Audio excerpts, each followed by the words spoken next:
Good evening, I'm Andrew Chang. Tonight, Canada confronts the coronavirus pandemic. The Prime Minister's wife tests positive for COVID-19. Both are now in isolation. Try and maybe limit some of those interactions. The growing movement to reduce health risks. I'm Adrienne Arsenault in Baltimore, the center of the global battle against the virus. How scientists here are tracking where it is and where it's going next. Their take on Donald Trump's plan to ban some travel. I think our entire focus has been wrong. The worst day on the stock market in decades. Is Ottawa doing enough to protect the economy? Rosie and Ad Issue are here. And what you need to know about the virus, the test, and keeping you and your family safe. Extensive coverage. This is The National. Well, any lingering doubt is gone. The coronavirus outbreak is accelerating. Tonight, the world is reacting and responding, while here in Canada, the impact on daily life is growing. Markets tanked again. More schools are closing, major events are being canceled, all while experts warn that a dramatic spike in cases is coming. Tonight, we examine the latest on the outbreak, what's changed, and the response, along with the implications for you, your family, and how you work. Now let's start with the cases in Canada. The virus is reaching new communities and new provinces, while BC, one of the hardest hit, has advised avoiding all non-essential travel outside Canada. Manitoba and Saskatchewan each announced their first positive tests for COVID-19. Alberta is seeing 4 new cases, so 23 there now in total. There are 8 more in Quebec. They've got 17 cases. British Columbia is up 7 cases to 53 total. And in Ontario, there are 60 confirmed, 17 of them emerging over the past 24 hours. Now, we do have major news out of Ottawa tonight. We've learned the Prime Minister's wife, Sophie Gregoire Trudeau, has tested positive for COVID-19. She and Justin Trudeau are in isolation. David Cochran walks us through what this means for them and the country. It was only Wednesday that Justin Trudeau was asked if he had been tested for COVID-19 and said no. J'ai pas eu de test. Now the Prime Minister is in isolation for 14 days after his wife, Sophie Gregoire Trudeau, tested positive for COVID-19. The test done after she experienced mild flu-like symptoms following an appearance at a Wee Day event in England. I'm sure I speak for all members when I convey our best wishes to the Prime Minister and his wife and any other parliamentarians who may be affected by symptoms, and wish him a speedy recovery. 2 other cabinet ministers, Mary Ng, the Minister of Small Business, and Natural Resources Minister Seamus O'Regan are also in self-isolation. So is NDP leader Jagmeet Singh and a growing number of backbench MPs. We need to continue to listen to our medical experts. They are telling us that the situation will get worse before it gets better. Before his wife tested positive, the Prime Minister canceled his meeting with the premiers, even though some of them were already in Ottawa. But that's just an indication of how quickly events are developing. And so we are all rightly concerned about the global crisis that we are facing. This won't be the end of it. A committee of MPs had 2 meetings to discuss options to keep MPs and staff safe. Sources say that could include an extended shutdown of the House of Commons. So, Andrew, we have a statement from the Prime Minister's office tonight with a comment from Sophie Gregoire Trudeau. She thanks people who have reached out to her, saying, "Although I'm experiencing uncomfortable symptoms of the virus, I will be back on my feet soon. Being in quarantine at home is nothing compared to other Canadian families who might be going through this, and for those facing more serious health concerns." So, Andrew, a difficult situation, but a positive attitude from Sophie Gregoire Trudeau so far tonight. Right, fair enough. But I mean, the PM is in isolation for 2 weeks. How does this affect his capacity to lead? Yeah, this is an extraordinary situation, having the Prime Minister in isolation like this. But what the Prime Minister's office tells us is that the Prime Minister will continue to fully assume his duties. He will address Canadians tomorrow, presumably through video. And we have to reinforce he is feeling fine. The Prime Minister has no symptoms. He just has to isolate. In fact, he's going to go ahead with a telephone or a video meeting with premiers and national Indigenous leaders on Friday. And even today, before the positive test, Andrew, he was speaking with the Prime Minister of Italy, the Prime Minister of the United Kingdom, U.S. President Donald Trump, talking to key G7 allies on how they're going to coordinate their G7 response, or their COVID-19 response. So the plan is business as usual, even though nothing is usual. And a key point here is that even though he's in isolation, and even though Sophie Gregoire Trudeau has tested positive, the Prime Minister will not be tested, and they say that is on the advice of doctors. And Andrew, if you look at their entire response to COVID-19, it has been led by science and medical advice, and they're not going to deviate from that, even when it involves the Prime Minister's personal health. Okay, David Cochrane in Ottawa tonight. Thank you. Now today, the Ontario government took a drastic step to slow the spread of COVID-19. After March break next week, it's canceling classes at all public schools for 2 additional weeks.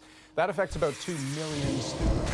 And as Thomas Daigle shows us, for parents, it was a very sudden surprise. Right on. Like many Ontario parents, Christine Gauthier is getting ready for 3 whole weeks of this. But that would be only because you released. Her daughter Fiona at home for an unexpectedly extended break. I thought maybe the schools would close, but it was just like an extra 2 weeks. Wow, what are we gonna do? She's left scrambling. Consider just this morning, Premier Doug Ford encouraged worry-free March break travel. I just want the families and their children to have a good time. Go away, have a good time, enjoy yourself. Within hours, though, Ontario's top public health expert warned traveling abroad would mean self-isolating upon return. We've had just recently a lot of cases from various parts of the USA, and so that concerns us in that regard. The worry? Families could bring back the coronavirus. Good afternoon, everyone. So the education minister announced all publicly funded schools would close for an extra 2 weeks to try to slow the spread. We recognize the difficulty this imposes on so many members of society. It's already been a tumultuous year for Ontario schools, with parents scrambling for childcare more than once. Now this. Between the unknown of the strike action, which every week was sort of new news, and then now this, it's sort of like, okay, well, trying to keep it together. We're fortunate enough to have some flexible work hours, so we can stay in and do some fun things. Playing games. Who's going to do more homework? Not me. Not me. As for Gauthier, she's just hoping Fiona will make up for lost time. I feel like it's a lot of school to be missing, you know? I'm trying to help my daughter with her math and her French. And there was nothing there. Even during the extended break, the province is looking for a way to keep kids focused on learning. Somehow. Thomas Daigle, CBC News, Toronto. Now, today also marked a substantial shift in the way several other provinces are handling the outbreak. It's a major change, I understand that, but the situation is very critical. Quebec's government has gone into what its premier calls emergency mode. As of today, all travelers returning from any foreign country are being asked to self-isolate for 14 days. And for public servants, that quarantine isn't merely a suggestion, it's a requirement. The province is also canceling all indoor events with more than 250 people. We are advising British Columbians against all non-essential travel outside of Canada, and that includes the United States. Officials in BC urging people to reconsider their travel plans, and those who do leave the country also being told to self-quarantine for 2 weeks upon their return. The province has also taken an unprecedented step, calling on retired doctors to re-register, asking them to come back to work in light of this pandemic. Officials say it's a proactive step in case BC's healthcare system gets overwhelmed.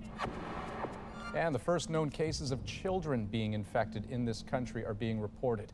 Calgary shut down this daycare after a 2-year-old tested positive for this coronavirus following a family vacation to the U.S. Every child, their families, and the 24 staff members from the facility have been told to self-quarantine. And in Ontario, officials say a baby boy was among the 17 new cases in the province. He was said to be in close contact with another patient. So all of this has left Canadians with plenty of questions. To answer some of them, we're joined by infectious disease specialist Dr. Abdu Sharkawi. And Dr. Sharkawi, a lot has changed. over the last 24 hours. Tell me, what should Canadians be doing to prepare over the next 24 hours? Well, I think first of all, Canadians can expect that things are going to become a lot more inconvenient over the next 24 hours. We can anticipate that there are going to be long lineups and crowds in places that we ordinarily frequent for our everyday activities in grocery stores, banking facilities, and the like. I think we all need to take a step back and really pare down things to minimalism and decide for ourselves what's absolutely essential. When it comes to groceries, my wife was at Loblaws and she came back 2 hours later like she had gone through war. I think you have to prepare with common sense alternatives, maybe looking at online alternatives for getting your groceries, looking at getting your prescriptions renewed, urgent medical business, anything that you think really can't wait until next week perhaps or beyond, you probably want to take care of sooner rather than later because we probably anticipate things are going to get much worse before they get better. And in terms of just how quickly things have been shifting, the ground underneath our feet, I mean, tell me a little bit more about what we ought to expect. Well, in terms of the number of cases, I think we can expect that that's going to accelerate. There's going to be an emergence of new cases that are probably going to be spawned both from within the community and from travel links that we hadn't anticipated, including in particular the United States. Dr. Shokawi, thanks so much. Thank you for having me. Now, limiting exposure to this coronavirus is what's behind the cancellation of a number of major public events. Among them, this Sunday's Juno Awards in Saskatoon. They're off. The Canadian Screen Awards, planned for March 29th, canceled. In New York, Broadway shows are closed for at least the next month, and spectators were barred from today's lighting of the Olympic torch in Athens. Also, many professional sports leagues are either restricting fans or suspending games altogether. That's the situation with Major League Baseball, the NBA, and the big one for many Canadians, the NHL. Here's Cameron McIntosh with how that could all pan out. Watch your back. In Josh Mezojednik's kitchen, it's a simple recipe. When the Winnipeg Jets play, business is good. We get super busy. We'll fill up, right away around 5, 6 o'clock. So, to suspend the season. It's quite unfortunate that it's come to this, but it's also understandable. Whatever we could do to prevent the risk of exposure. When the NHL comes back and how it will all work is still up in the air, says the owner of the Jets. It's just too early to tell. Whether we're in a postponement or a cancellation, we really have to, yield to the science. In a statement, the NHL said it's following the advice of health experts, encouraging players and staff to take all reasonable precautions, including self-quarantine if necessary. It really is going to start to have knock-on effects, and that could easily spill over into the broader economy too. Sports economist Moshe Lander says the move by the NHL and other leagues will be disruptive to bottom lines. The NBA and NHL both make a lot of money in the lead up to and during the playoffs. It really is not just a mix of whether you're a large market or a small market, it's whether you're going to be in the playoffs and how long that run is going to be. In Toronto, Raptors and Leafs fans reluctantly support it. I guess it's definitely devastating for sports fans like us. A lot of people are dying, so I think it's a safe and important move. It's not just sports. Those venues host other events. For concession and other temporary workers, it means lost work. Josh Goslin sets up stages. But they said, well, we're going to be out of work for like a couple months. The 1919 Stanley Cup final was canceled over the Spanish flu. Chipman is optimistic there will be a champion in 2020. I could see it going into July. And from the NHL and other leagues that have announced cancellations and delays, there's a common message to fans and especially ticket holders. Bear with us. Cameron McIntosh, CBC News, Winnipeg. Now again, these cancellations are based on the speed and spread of this outbreak. So let's take a wider look at the situation. So far, the number of confirmed cases globally is more than 128,000. There are more than 1,500 cases in North America. That number keeps ticking up, with at least 150 in Canada. Now, these red clusters certainly tell one story, but there is another side to it. Since this outbreak began, more than 68,000 people have recovered. That's good news, but it may take time for that to translate to investors. We did see more record-setting drops. The Dow down by 10% and the TSX 12%. Aaron Saltzman has more on another stop-and-start day. What can I get for you today? The wave of selling started overnight in Asia and Europe. By the time North American markets opened, it was a full-on tsunami. New York and Toronto falling so far, so fast, it triggered automatic trading halts. The second time that's happened this week. This time, the catalyst was the U.S. president. We will be suspending all travel from Europe to the United States for the next 30 days. Check out the straight line down the minute Donald Trump started talking about travel restrictions. Follow that up today with yet another cascade of concerning coronavirus news, and the result. Well, you saw the worst day in financial markets since 1987 in the United States, and in Europe, the worst day ever. The worst day ever in Canada, too. Meanwhile, the warnings keep coming from fiscal policymakers. COVID-19 has been a major shock to the growth prospects of the global economy and the euro area economy. What then should individual investors be doing now? I'm focused on helping them manage their fear and ensuring that they make decisions that are based out of logic as opposed to based out of fear, because decisions based on fear are generally the ones that you regret. It's too late to make wholesale changes now, she says. If you can't handle the volatility, make the move to more conservative holdings before the next crisis. Retiree Jim Allen's portfolio is already low risk, but with most of his income coming from his investments, these are still uneasy times. I think this will come back. We don't know when. So he'll ride it out, he says. At this point, there may be no other choice. Aaron Saltzman, CBC News, Toronto. So, between basketball, hockey, large gatherings, schools across Ontario, it can feel as if society itself is getting cancelled. But with the risk of COVID-19 slamming into Canadian emergency rooms and ICUs, experts say each time someone avoids the virus, they buy time for everyone else. Christine Burak gives us a primer on the power of social distancing. Putting at least a meter between yourself and someone who might be sick isn't always easy. This is roughly the distance that's being recommended. So if you're near someone, is this comfortable? Considering the situation, yes. For others, it seems unrealistic. Honestly, like in crowded areas, probably not. Scientists say social distancing can make a difference if done early enough. This virus moves really quickly, and that's what we really need to try and work on in terms of mitigation right now. Singapore and South Korea both have large numbers of infections, but they're keeping people apart. No big gatherings. They even have drive-through virus testing. Unlike Italy, neither country has locked down its residents, but the pace of outbreaks has slowed down, and researchers say Canada could do the same. It's not outside the realm of possibility. The research isn't peer-reviewed yet, but models at the University of Toronto suggest even if they find and isolate mild cases, half of the people in Ontario could become infected. But with social distancing measures, people working from home, school closures, canceling of sports events, concerts, and conferences, models show the number of new infections drops significantly, allowing hospitals to keep up with the number of sick patients. Unfortunately, there's no silver bullet here. There's not going to be one intervention that we can do that's going to make this go away.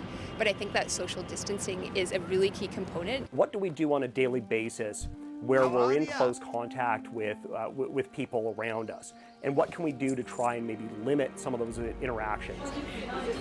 Keeping people apart will be socially disruptive and economically damaging, but scientists insist it will also save lives. Christine Burak, CBC News, Toronto. So, keep your distance, but what if you get sick? We'll take a closer look at the COVID-19 test itself and how it works. Plus, fallout from those contradictory messages from the White House last night. I don't think there was confusion. And Adrian was at Johns Hopkins University in Baltimore today, where experts are tracking the virus. Infectious disease specialists here are not just looking at where the virus has been, they know where it's likely going. What they've discovered about how the virus behaves and how quickly it could spread, that's next on The National.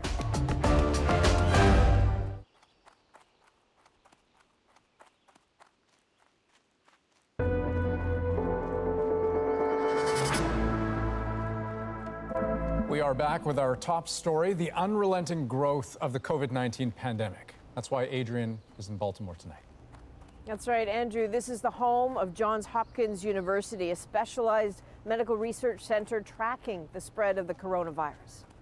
In one sense, this galloping threat comes as no surprise to the experts here. Back in October, they ran a simulation that anticipated just this kind of outbreak and how it would multiply, with cases doubling every week. Just a little bit later, I'll show you what else they found. But first, let's check out the impact here in the United States of Donald Trump's surprise announcement last night, a 30-day ban on travel from Europe starting tomorrow at midnight. Paul Hunter has the political fallout from a speech that wasn't quite right.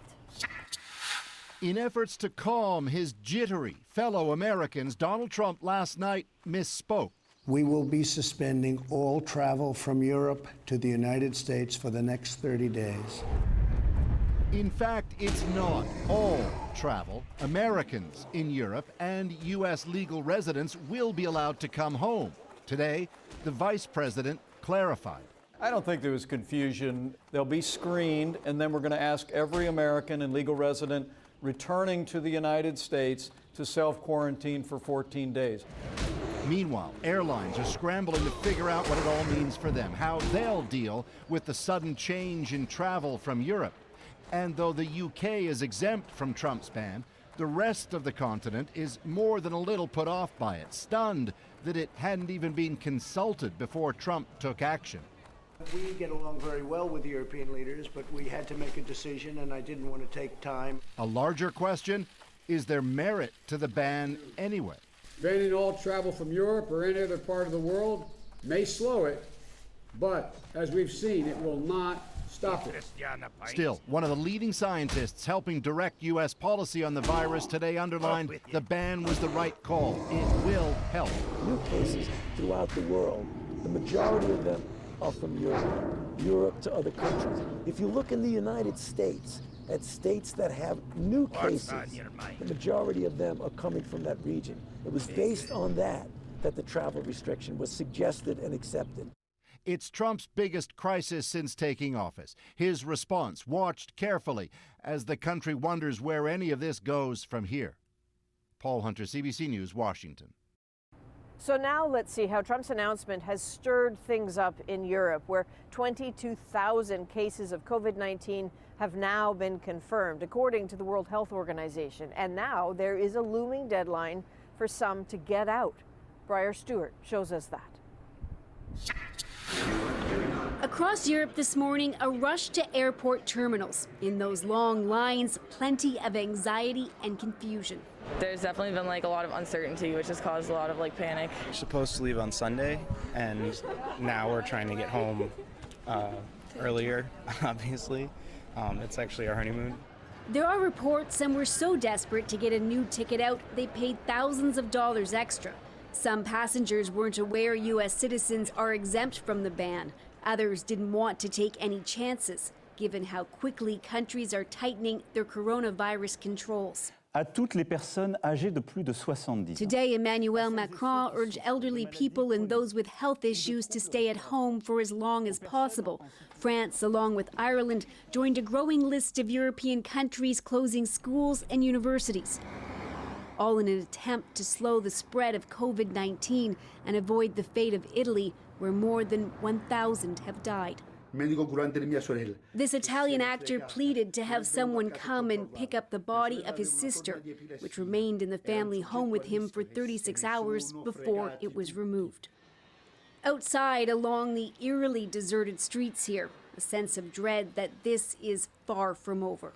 We are worried for the future because what is happening here probably could happen also in other parts of Europe. And it's starting to, which is why governments are rolling out plans and preparing the public. More families, many more families, are going to lose loved ones before their time. UK officials say the spread of the virus here is likely 1 month behind Italy. Unlike other countries, the UK government hasn't shut down schools or restricted mass gatherings, saying it's too early for such drastic measures because the peak here might not be until the end of May. Briar Stewart, CBC News, London. The U.S. president has said COVID-19 took the world by surprise, but it didn't really. Here in Baltimore, armed with reams of data and cold hard math, researchers modeled exactly how an outbreak like this, a coronavirus outbreak, would unfold months ago. The virus is behaving as predicted. The surprise is the reaction from some governments, including the United States. This board has been urgently convened by the World Economic Forum. It was a new coronavirus and spreading fast, killing 7% of those infected. We could be looking at double the number of cases in 1 week. That was the drastic fictional scenario drilled at Johns Hopkins University in Baltimore last October, with health and industry officials from around the world imagining the what-ifs. I worry we're suffering from a delusional disorder. If they contribute more, that they will have a better chance. You need the money.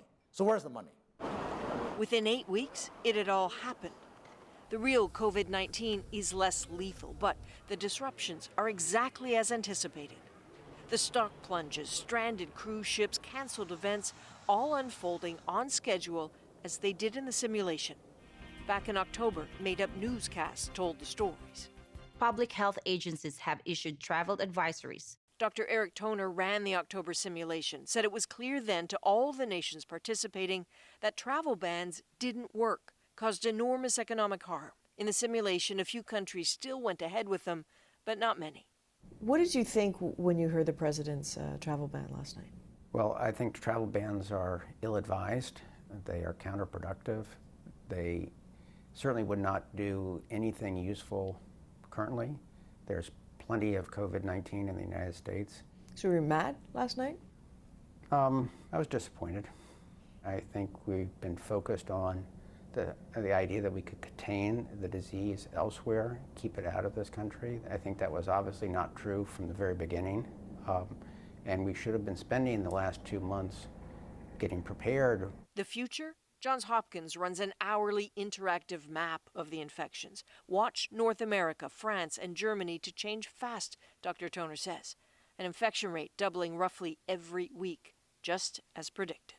And we've been doing some more talking with those who model pandemics and their responses. And so next week, Andrew, we will go through what they anticipate will happen next and where, and crucially, what needs to happen right now to make this a little less painful for everyone and certainly to save some lives.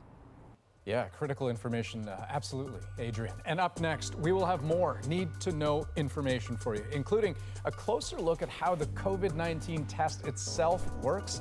And Rosie is back with that issue. Andrew, there sure is a lot to talk about. A global health pandemic, growing economic concerns, and of course, the political response. Chantal, Andrew, and Paul Wells will join me after the break.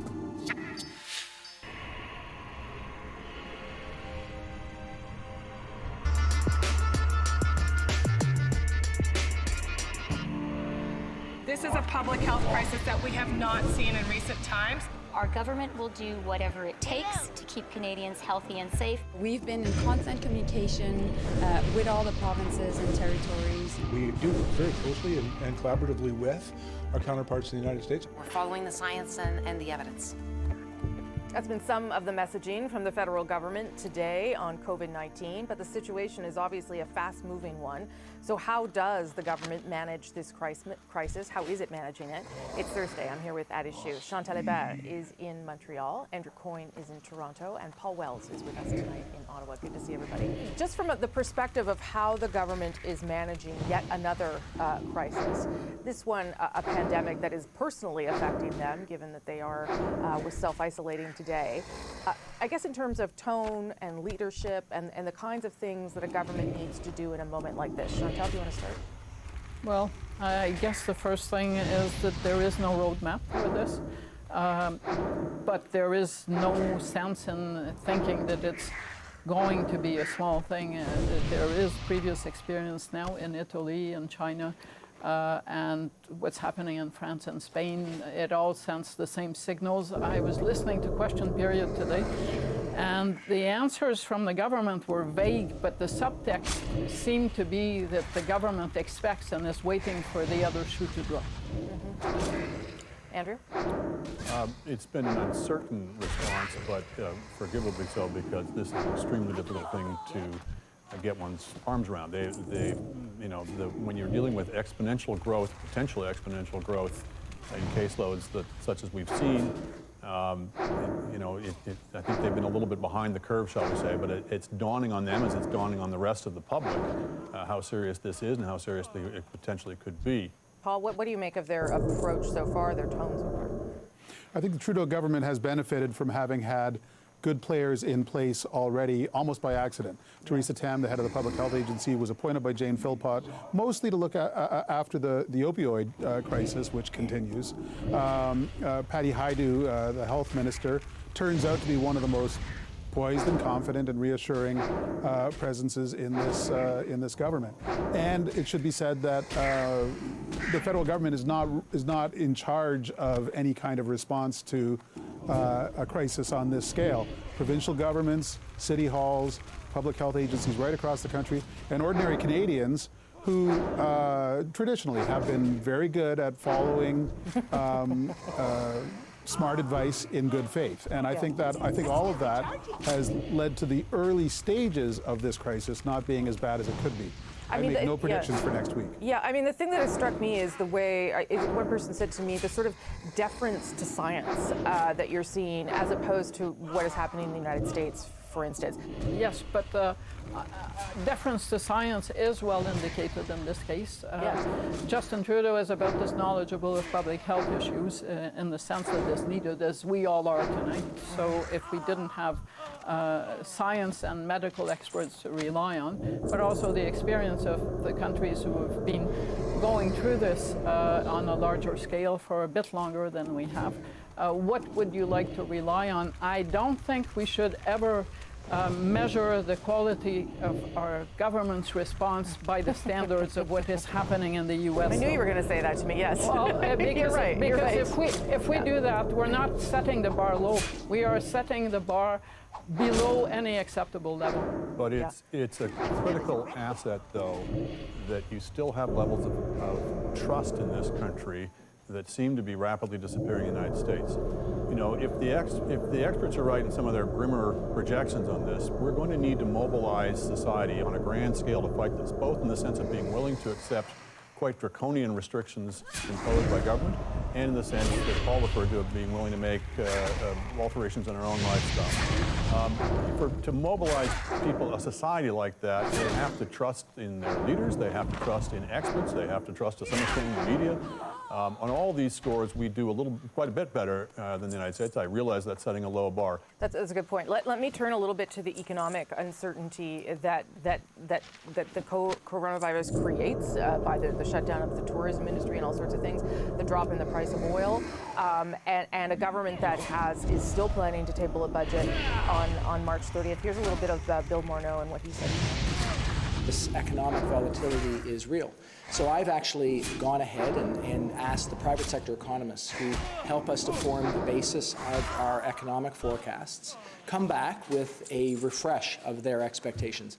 So the government so far has put forward $1 billion package, but it was very much health-oriented, research-oriented. They say there is more there and more coming potentially in terms of the economy. Paul, that I think we can credibly talk about in terms of what the government should be doing or what more the government should be doing there.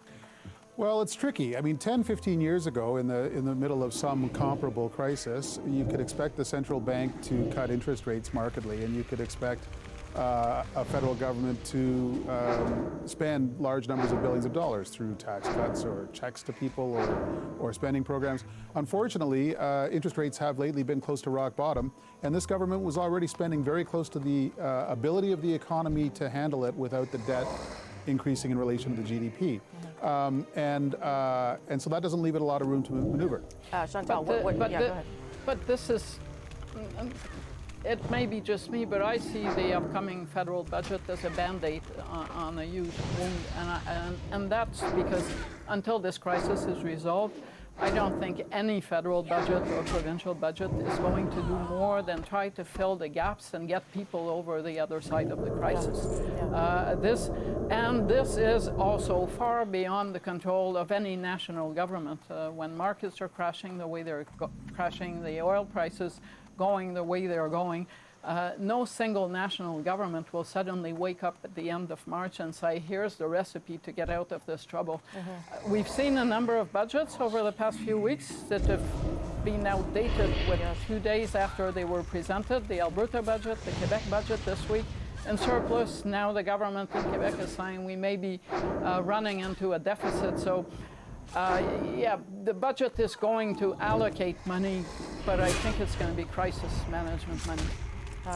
Okay, Andrew, you go ahead. I'm skeptical of the value of fiscal stimulus at the best of times. I'm particularly skeptical of its use in fighting a pandemic. We are going to go into deficit, deeper into deficit, just because of the nature of the situation we're in. But that's just, you know, there's going to be costs to be associated with probable recession and in terms of fighting the pandemic. What I think is really essential is that the government do everything to signal that the economy comes first, that it is their first priority beyond the pandemic, that they are going to do everything to reassure and provide confidence to investors and to business. We really are going to have to wait for the budget if he gets to implement it. I mean, Yes. what else is going to be canceled? Okay. Thanks, everybody. Appreciate it. Before we go, be sure to subscribe to At Issue, the podcast edition, for extra content. This week, we are going to pick up right where we left off. Look for it on any major podcast app, our website, cbcnews.ca/The National. For now, though, back to Andrew in Toronto. And coming up, the cruise conundrum. Some Canadians are still hopping on board. Joanna Remiliotis caught up with them in Puerto Rico. And Times Square in New York. This is how most of us think of it, but wait till you see what it looks like now.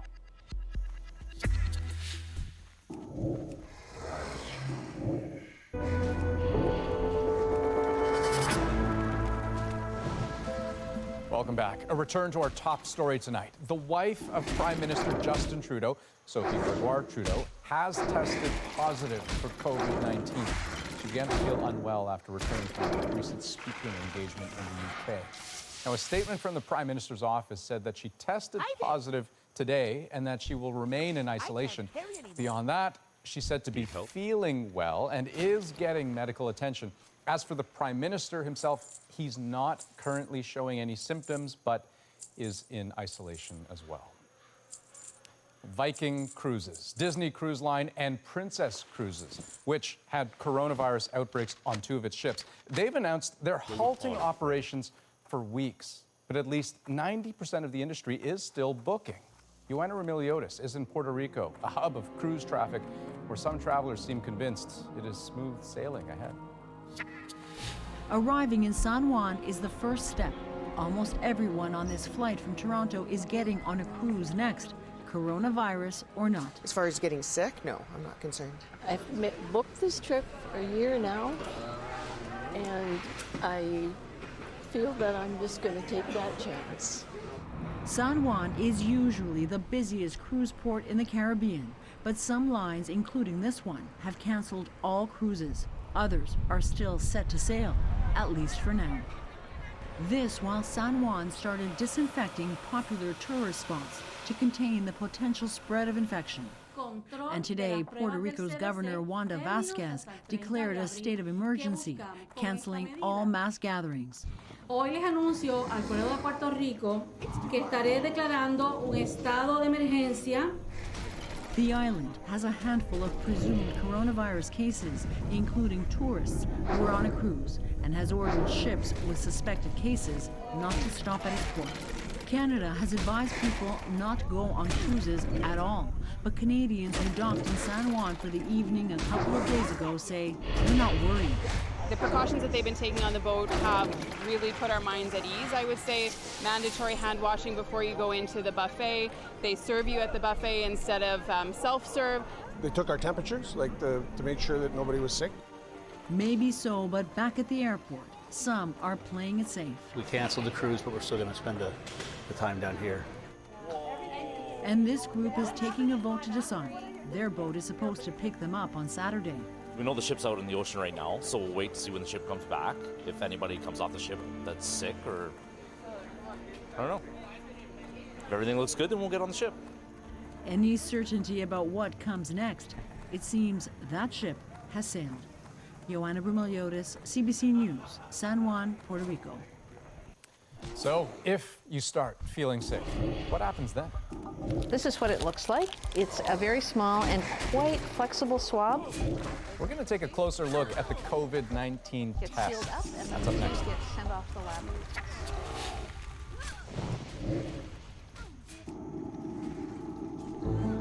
I'm Jamie Poisson, and tomorrow on CBC's Daily News podcast Front Burner, as the response to COVID-19 ratchets up around the world, from major sports cancellations to border closures, is Canada doing enough? Subscribe wherever you get your podcasts. Now, one question that keeps coming up around this coronavirus outbreak is what exactly should you do if you start feeling sick, and how do you get tested? What's involved? Well, we asked Dr. Allison McGeer, who helped lead the fight against SARS, to take us through it step by step. I'm Dr. Allison McGeer, and I'm a microbiologist and infectious disease epidemiologist at Sinai Health System in Toronto. I'm here to talk to you about what to expect if you need to be tested for COVID-19. If you think you need to be tested, what do? Well, the first thing you want to do is check with your family doctor to sort out whether you do need to be tested or not. And you want to start that process on the telephone, because if you do need to be tested for COVID-19, it's important for people to know that you might have it and to be taking the proper precautions. If you and your doctor decide between you that you do need to be tested, it may be that your doctor will have all the equipment to do it in the office. More likely that your doctor will send you to the emergency department to be tested there. There's two kinds of tests that are done. They both use the same swab, and this is what it looks like. It's a very small and quite flexible swab, and it's got a little brush on the end. And the nurse will put it into your nose, curl it up to the back of your nose, and then rotate it so that that brush brushes the cells in the back of your nose, goes into the tube, gets sealed up, and then the tube gets sent off to the lab for the test. Does it hurt to get one of these swabs done? It doesn't hurt as much as it's uncomfortable. It's just kind of an odd sensation when somebody is putting a brush, even a very small one, at the back of your nose, but it's not usually painful, and it's not the least bit dangerous. The reason that it's a swab of your nose is because this virus lives in the lining of the back of your nose and down the back of your throat. So what happens if you test positive for COVID-19? It's important to remember that most people who get COVID-19 have mild illness. In general, the cases that we've seen in Canada have been people who've not been sick enough to need to be in the hospital. So you will get sent home with instructions on how to do self-isolation at home. And you'll be in touch with your public health department, who will help you if you have questions, and who will arrange for testing so that you know when you no longer have the virus and you can come out of isolation and go back to your usual life. Now, with lots of people rethinking their travel plans, those who do venture out may very well find an eerie scene. Tourist hotspots virtually silent. It's our moment. Next.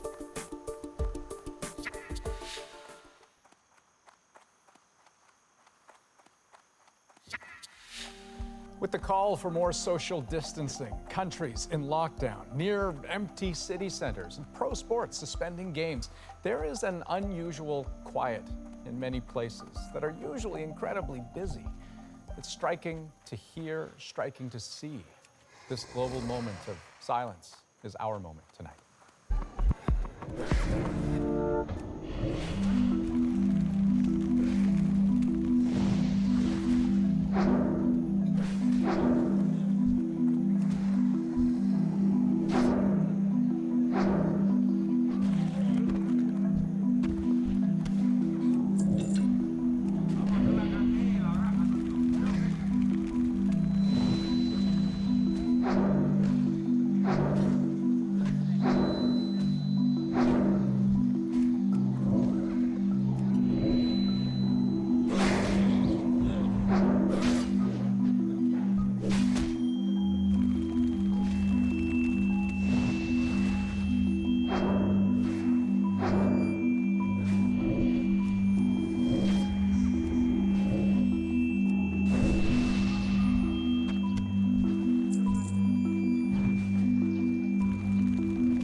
strange to see such iconic places looking the way they do. And in a way, the part of that you don't really see is the human side to it, not just in terms of the people who don't get to see those sites, but all of the people who rely on the people who go to see those sites, all of those people in the retail industry, service industry, accommodations, food. There'll be a whole lot of people who hope this doesn't stay too bad for too long. That's the National for this March 12th. Have a great day.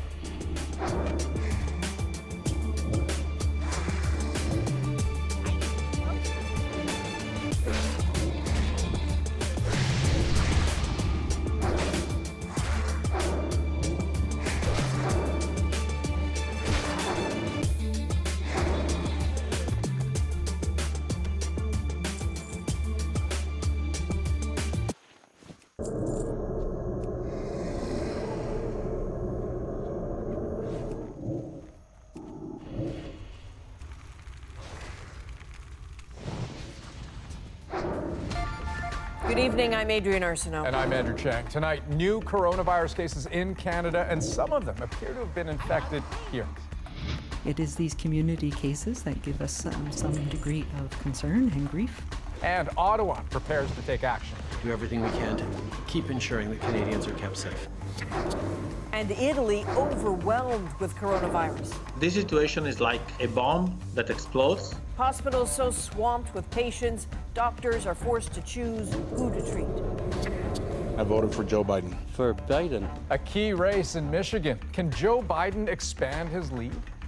I'm not pretty, but I'm smart and I'm bold. She's about to be inducted into the Canadian Music Hall of Fame. Now Jan Arden is really opening up about her family's struggles. My brother was arrested for a first-degree murder in the same month that I was signed to a record deal. And why this award means more than any other. This is The National. The pace of the coronavirus outbreak in Canada is accelerating. There are more infections in 3 provinces, one new one in Ontario. In Alberta, cases doubled to 14, and in BC, 7 new cases. 2 are especially concerning. They appear to have been spread locally. So in a moment, we'll examine Ottawa's planned response to the virus. We'll take you to Italy, where hospitals are struggling to keep up with the outbreak. And we'll look at some of the drastic measures in places like New York, where authorities are canceling school and calling in the National Guard. But we begin with the concern in British Columbia. Tina Lovegreen starts our coverage. At the care home where Canada's first COVID-19 death was recorded, 2 more cases, both healthcare workers. They're both in isolation at home. There's been a number of testing being done on people with symptoms. Health officials are still investigating how the virus made it into the care home, and now 2 more cases of apparent community spread are under the microscope. These people are in isolation. We know they're close contacts. We can stop those chains of transmission so they don't continue in our communities. There are more cases in BC, now a total of 39. Some positive news, but of course some really challenging news for the families involved. Some have recovered, including an 80-year-old woman who is being cared for at the hospital. But just across the border in Washington state, more than 70 new cases in just one day. So the number of people who are infected in an epidemic like this will double in the state of Washington unless we take some real action here. The virus has been detected at 10 different long-term care homes, causing 2 more deaths. New rules at Washington care homes have been put in place. Each patient is limited to 1 person or visit per day, and every visitor will be screened for the virus. Talk about seniors who are living in care home setting, they are more vulnerable. There are worries the same kind of spread will happen here. I'm concerned because that we know that care homes is the home for many seniors, in particular those who are more frail, and that number at this point may even change further, so it is a concern. But with BC doing more testing, officials are hopeful they'll stop the spread before things get out of hand. Tina Lovegreen, CBC News, Vancouver. With the outbreak evolving in both Canada and abroad, and with the economic impact spreading, Ottawa has faced increasing calls for action. David Cochrane has the latest on their plans. We recognize that there are going to be significant economic impacts for Canadians, for workers, for businesses. To this point, the reassurances have been public, but the details largely kept private. We're going to be talking very soon about measures that Canada's going to put forward to support people on the economic side. It turns out very soon is Wednesday. Government sources say the Prime Minister will announce significant steps in Canada's response to COVID-19. It will include a boost to research funding to combat the virus, and government's intention to waive the one-week waiting period for EI benefits for people who can't work because of the virus. Canadians, workers who need to self-isolate to protect themselves and to protect their neighbors. And while the provinces run the hospitals, Ottawa has the money and the financial means to respond.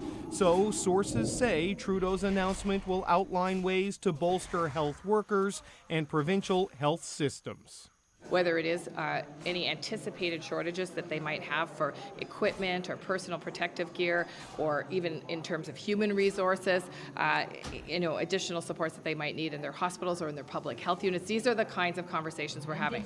The Prime Minister will also give a detailed account of what has been done behind the scenes to slow the viral spread and limit the economic contagion. We're going to continue to act in ways recommended by the top experts, by the top medical professionals, coordinate with other levels of government, coordinate with the international community, do everything we can to keep ensuring that Canadians are kept safe. Trudeau's announcement will deal with the immediate pressures caused by COVID-19. There will be additional measures in the upcoming budget and more after that once the full impact of the coronavirus is known. David Cochran, CBC News, Ottawa. Turning now to Italy, a country locked down, overwhelmed, and increasingly desperate. More than 10,000 people are now infected, by far the most outside China. More than 600 people have died, and the latest death toll is also the highest in one day so far, at 168. And as Renee Filipponi explains, doctors are now being forced to make some very hard choices. Covered head to toe in protective gear, doctors work round the clock and compare the situation to a war zone. At some hospitals, emergency rooms and entire wards have been converted to intensive care units. Italian doctors have warnings for countries like Canada. Your health system, no matter how good, how efficient, how modern it is, sooner or later will collapse because the number of patients is too high for the resources we have. The situation is so bad, one specialist told local media they are overwhelmed and are having to choose who to treat. And in some cases, older patients may not get the same level of care. Underscoring the crisis for a country with the second oldest population in the world, a population most vulnerable to the virus. The entire country is under lockdown. No public gatherings, no sporting events, and no travel. At train stations, police are checking paperwork. Only those with authorized work or family reasons are allowed to travel. Yesterday, so she booked her ticket. CBC News met Canadian Kate Andrews in Milan last month at the beginning of the outbreak. She is now under quarantine. We're not worried about running out of food. The neighbors are great. There's people that are there to help us, but it is a weird feeling being completely dependent on the kindness of your neighbors. In an attempt to control the spread, Italian grocery stores are only allowing a few people in at a time and keeping shoppers a safe distance apart. When I was paying, they made sure that there was the right distance between one person and another. All of this has grave economic consequences.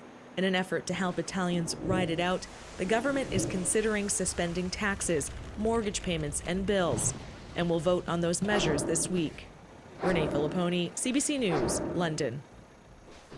So here now is Dr. Taslim Ninji. You're an ER doctor from Humber River Hospital, fresh off your shift, so thank you for coming in. My pleasure. We look at Italy. It's a wealthy country, a top-tier medical system, and yet it's overwhelmed. So what does your ER look like now? So certainly we are seeing increased volumes. We're seeing a lot more pressure on the emergency department system, especially as people are coming in even just for screening if they've had travel history or contact. And so we're starting to look at creative ways we can offset some of that volume in our emerge and in our hospitals so that we can get to our sickest patients. So that's going to look like things like screening centers that are off-site, not in the hospital. And you're going to see, I think, an increasing number of those across the city and across the provinces. And then we're also really talking about how do we get creative about creating capacity in a system that is already close to full capacity.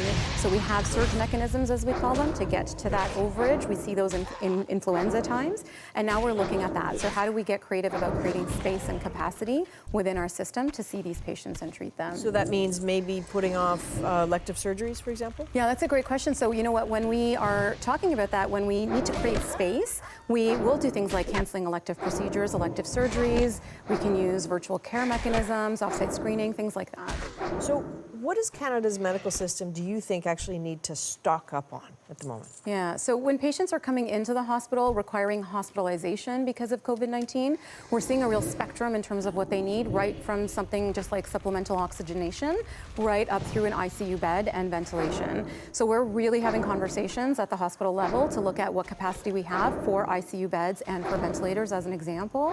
And then what we really need to do is look at sharing, right? And so we do normally transport patients from hospital to hospital if we need to, because one hospital is at capacity when another isn't. How do we do that safely? And how do we do that when there's pressure on all of us as cases may continue to increase in number? Oh, the logistics are intense. Dr. Nimji, thanks very much. My pleasure. Every day across North America, we see more restrictions, more cancellations, more limitations on events and on travel as officials try to buy time. Ellen Morrow looks at some of the more sweeping measures so far. In this New York City suburb, some of the strongest containment measures yet in the U.S. Schools closed, large gatherings banned in New Rochelle, home to most of the cases in New York State. This is literally a matter of life and death. That's not a overly rhetorical statement. Here's your grocery delivery. In New Brunswick today, one of the strongest measures in Canada. Any staff or students returning from international travel anywhere must stay home from school for 2 weeks. This is a directive coming from government. We expect people to comply with it because we live in a country that honors the rule of law.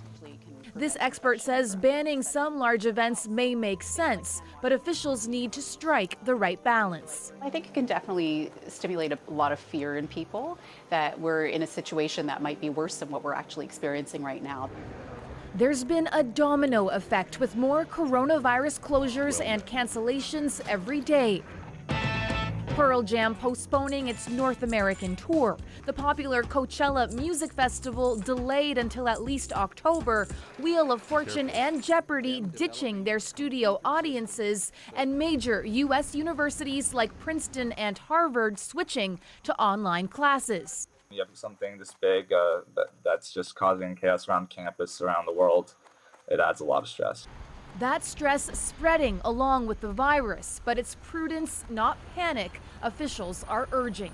This is a real problem, but whether or not you should be fearful of it, you know, I don't find that a helpful response. While Canadians wonder what cancellations and closures may be coming next, officials are reminding everyone to wash your hands often and avoid touching your face. Ellen Morrow, CBC News, Toronto. 228 Canadians stranded by a coronavirus outbreak aboard a cruise ship in California are now back in Canada. So they returned on a flight from Oakland and landed at the Canadian Forces Base in Trenton, Ontario, where they will be isolated for 2 weeks. That base has become a rough and ready quarantine facility now for stranded passengers of 2 cruises. And cruise ships have been singled out as especially at risk for spreading the virus. Ottawa has warned Canadians that if you are planning a cruise, skip it and stay on land. Jonathan Gatehouse explains why. Today is February 19. How dangerous was the coronavirus outbreak aboard the Diamond Princess in February? A new study modeling the onboard epidemic reaches some sobering conclusions. It started with a single passenger and quickly ballooned to a rate of infection 4 times that of Wuhan, China. Left unchecked, the study suggests the disease would have eventually touched 79% of those on board. some 2,900 people. However, researchers also say that if everyone had been evacuated from the vessel when the first cases were discovered, the outbreak could have been contained to just 2%, or 76 people. More than 600 people did get sick and 7 have died. The study concludes the key factor was the ship itself. A floating petri dish where people from all over the world spend weeks in tight quarters, putting their trust in the cleaning staff and everyone else's hand hygiene. I would probably not advise anybody to go on a cruise for the foreseeable future until the situation settles down. Yet the cruise industry says that it's safe, that they're initiating a bunch of new safeguards to make sure that everyone on board is healthy. I mean, that's a mixed message. Who should people believe at this point? Given what we've already seen in the last few weeks, I think that it's a very difficult standard to meet. Some experts say the coronavirus crisis points to a need to reimagine the spaces where we work, play, and travel, such as using materials that can better withstand vigorous cleaning. If I told you that your cruise ship was going to have a vinyl headboard, you might not think that sounds really luxurious, but I assure you there are properties that we can put into vinyl now that allow it to be both comfortable, luxurious, and safe. The cruise industry is trying to weather the storm, making it easier to cancel and rebook while slashing prices. The question is, what will win out with consumers? The lure of a bargain vacation or warnings from public health officials? Jonathan Gatehouse, CBC News, Toronto. Well, a day after the biggest U.S. stock market plunge since 2008 and the worst drop in Canada in 30 years. Today, markets made a partial recovery. The Red Cross rang the closing bell on Wall Street, perhaps fitting for a market in medical distress. The S&P and Dow both ping-ponged before ending the day up nearly 5%. It was the same story on the TSX, but closer to 3%. Markets may have been responding to signals from the White House. It will go away, just stay calm. It will go away. We want to protect our shipping industry, our cruise industry, cruise ships. We want to protect our airline industry, very important. Be calm. It's really working out, and a lot of good things are going to happen. Donald Trump is reportedly mulling over a broad array of measures, including aid to airlines, support for paid sick leave, and a huge cut to payroll taxes. And as another major round of voting is underway in the race for the White House, coronavirus concerns are making themselves felt. Both Bernie Sanders and Joe Biden have canceled rallies scheduled for tonight in Cleveland, Ohio, but still preceding votes in Washington, Idaho, North Dakota, Missouri, Mississippi, and Michigan. That last one, Michigan, is the big prize with 125 delegates at stake. So the outcome of that race has the power to determine the future of Bernie Sanders' run. Paul Hunter is in Monroe, Michigan tonight, just south of Detroit. Paul. Yeah, well, Joe Biden seems to be doing it. Who'd have thought that just a couple of weeks ago? Tonight, here in Michigan, he's won. It's a state rich in delegates and in symbolism. Thank you.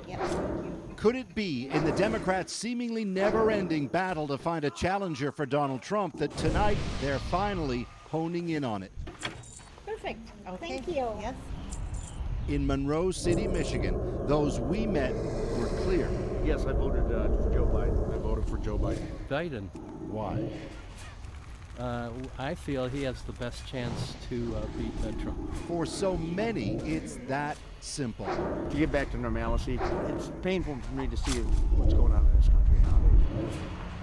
Monroe, a factory town southeast of Detroit, is itself in the spotlight, not least for its symbolism. This county twice backed Barack Obama for the White House. In 2016, it flipped and voted Trump. Monroe also favored Bernie Sanders over Hillary Clinton, as did all of Michigan. But all of a sudden, the landscape's changed. I think we got to get Trump out and get a Democrat in, and I think Biden has the best chance of doing it. So all eyes are now on these voters. Biden's been surging. It's as if voters now know who it's going to be. Joe Mentum, they call it. Sanders, who needs Michigan to reignite his campaign, this week slammed Biden for being part of the so-called establishment. Does anybody really think that that is going to be the campaign of excitement and energy that's going to grow the base that we need to defeat Trump? I don't think so. I say that honestly as a friend to Joe. You're full of shit. As for Biden, he got cornered today when a factory worker accused him of plans to get too tough on hardening gun laws. I did not say that. That's not true. I did not say that. Still, it's not the kind of thing likely to put off voters dead set on getting rid of Trump. Even those who today voted Sanders underlined they'll back Biden if Biden takes on Trump. I would vote for a celery stick if it could defeat Donald Trump. You know, she jokes, Adrian, but that's underlining how Democrats see this election. This isn't like other elections. This is about one thing and one thing only, the way they see it, and it's getting Donald Trump out of office. Tonight in Michigan, the key state of Michigan, Democrats have said their guy to do that is Joe Biden. All right, Paul Hunter in Monroe, Michigan. Thanks, Paul. Well, today marks 1 year since the Ethiopian Airlines disaster. There's not a day that we don't think of her. Up next, we return to the crash site and hear from the families of the Canadian victims. Plus, a spot in Canada's Music Hall of Fame. This is absolutely the biggest one. Why Jan Arden isn't showing any signs of slowing down. And later, the end of the handshake. We've kind of been doing like a little elbow bump. How coronavirus fears are inspiring alternate greetings. We're back in 2.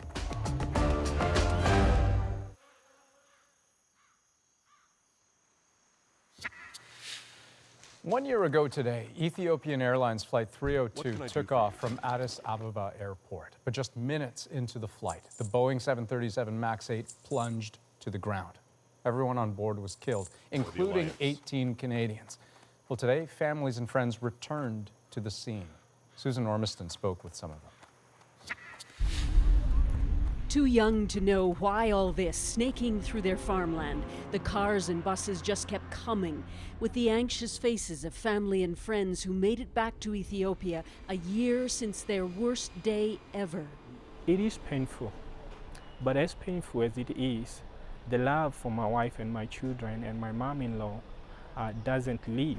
Paul and Njoroge lost all of them. I want to commemorate their lives. I want to remember them. And I want to see that place where their flesh was left. The crash last March left a deep crater and an open wound. The site now is gentler. Fenced off temporarily, the crater filled in. Today's memorial was private. Media kept far away, but families took their own video as villagers watched from a hillside. My family was shattered. Canadian Joan Vincent, who lost her daughter Angela, spoke and then shared with us. We think constantly about the possibilities of what their life would have been. About softening grief. It doesn't hurt as much. So even on the times that we say their name now, we don't maybe fall apart. And yet. There's not a day that we don't think of her. 18 Canadians died on this ground of the 157 from across the world. Families consider this place sacred ground. The only things they have left of their loved ones, a piece of clothing, a passport, came in boxes to their homes as late as October. The government has buried small coffins here with remains that were too tiny to be identified, so this is a special place. Clarisse Moore struggled with her grief this week, stuck on the date her daughter died. It doesn't give me any comfort or anything, but I just want to see it again. The place where I know part of Daniel's still here. As they return to their homes across the world, they still want to know who will be held responsible for this doomed flight, and how will this never happen again. Susan Ormiston, CBC News, Garabukan, Ethiopia. Now, among the Canadians who died in the crash, 24-year-old Danielle Moore. Today, her father marked the anniversary by protesting outside Transport Canada. So it's in memory of my daughter that I'm doing this. She was a fighter, and she stood for justice. And there's been a travesty here. Chris Moore says the biggest question he still has is why Transport Canada didn't ground the Boeing 737 MAX 8 4 months earlier when there was another crash. That one was also blamed on Boeing's flawed anti-stall system. A House committee is holding public hearings into the MAX 8, but Moore says that doesn't go far enough. He wants a full-blown inquiry. Here are some of the other stories we're watching across Canada tonight.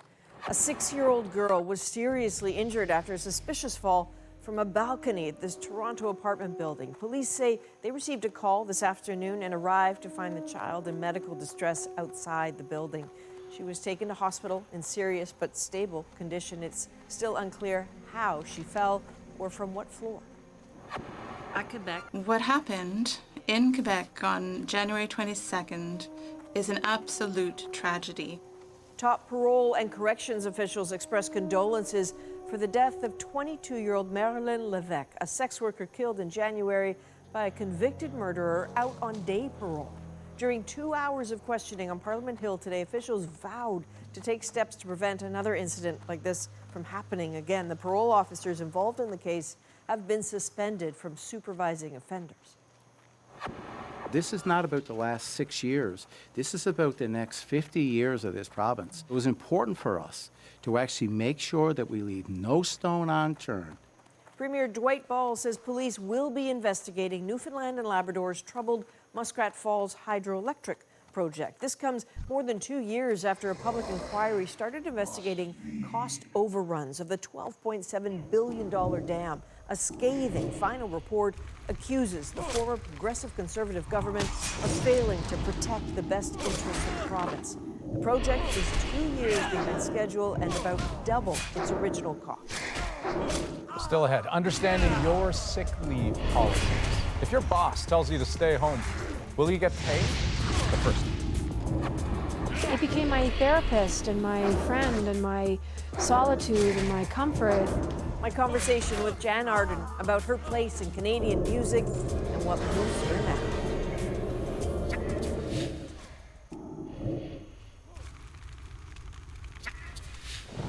Welcome back. After nearly 3 decades of heart-wrenching hits, Jan Arden is cementing her place in the Canadian Music Hall of Fame. She will be inducted Sunday night at the Juno Awards in Saskatoon. So you might associate that sort of honor with someone at the end of an illustrious career. But with Jan Arden, you sort of get the feeling she's just charging faster and further ahead all the time.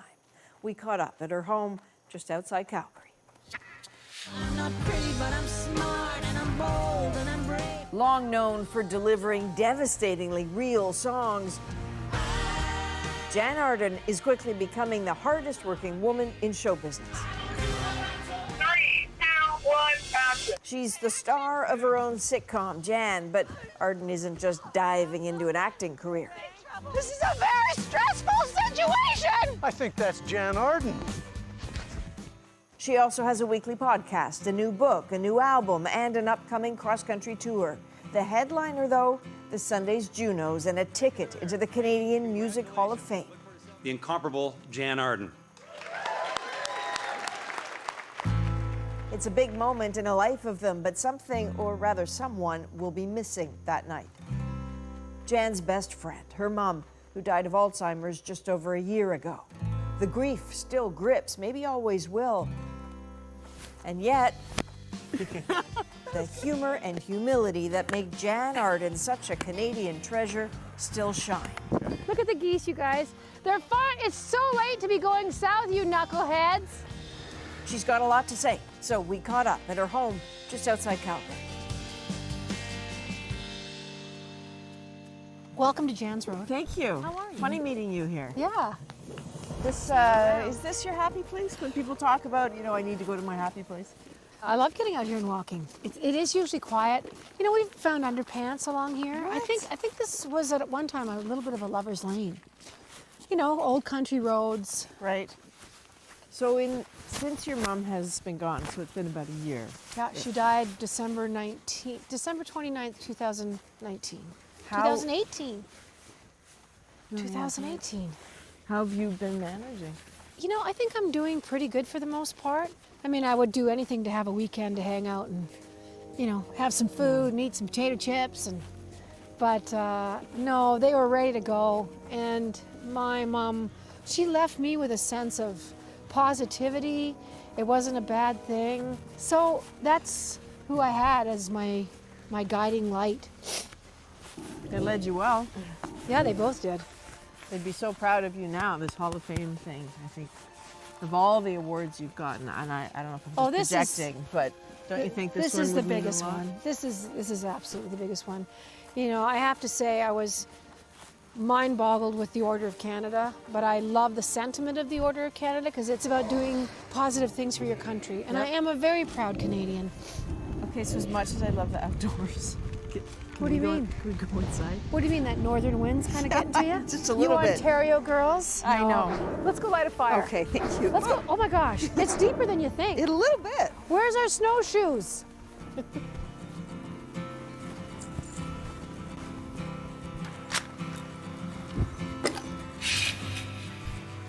There you go.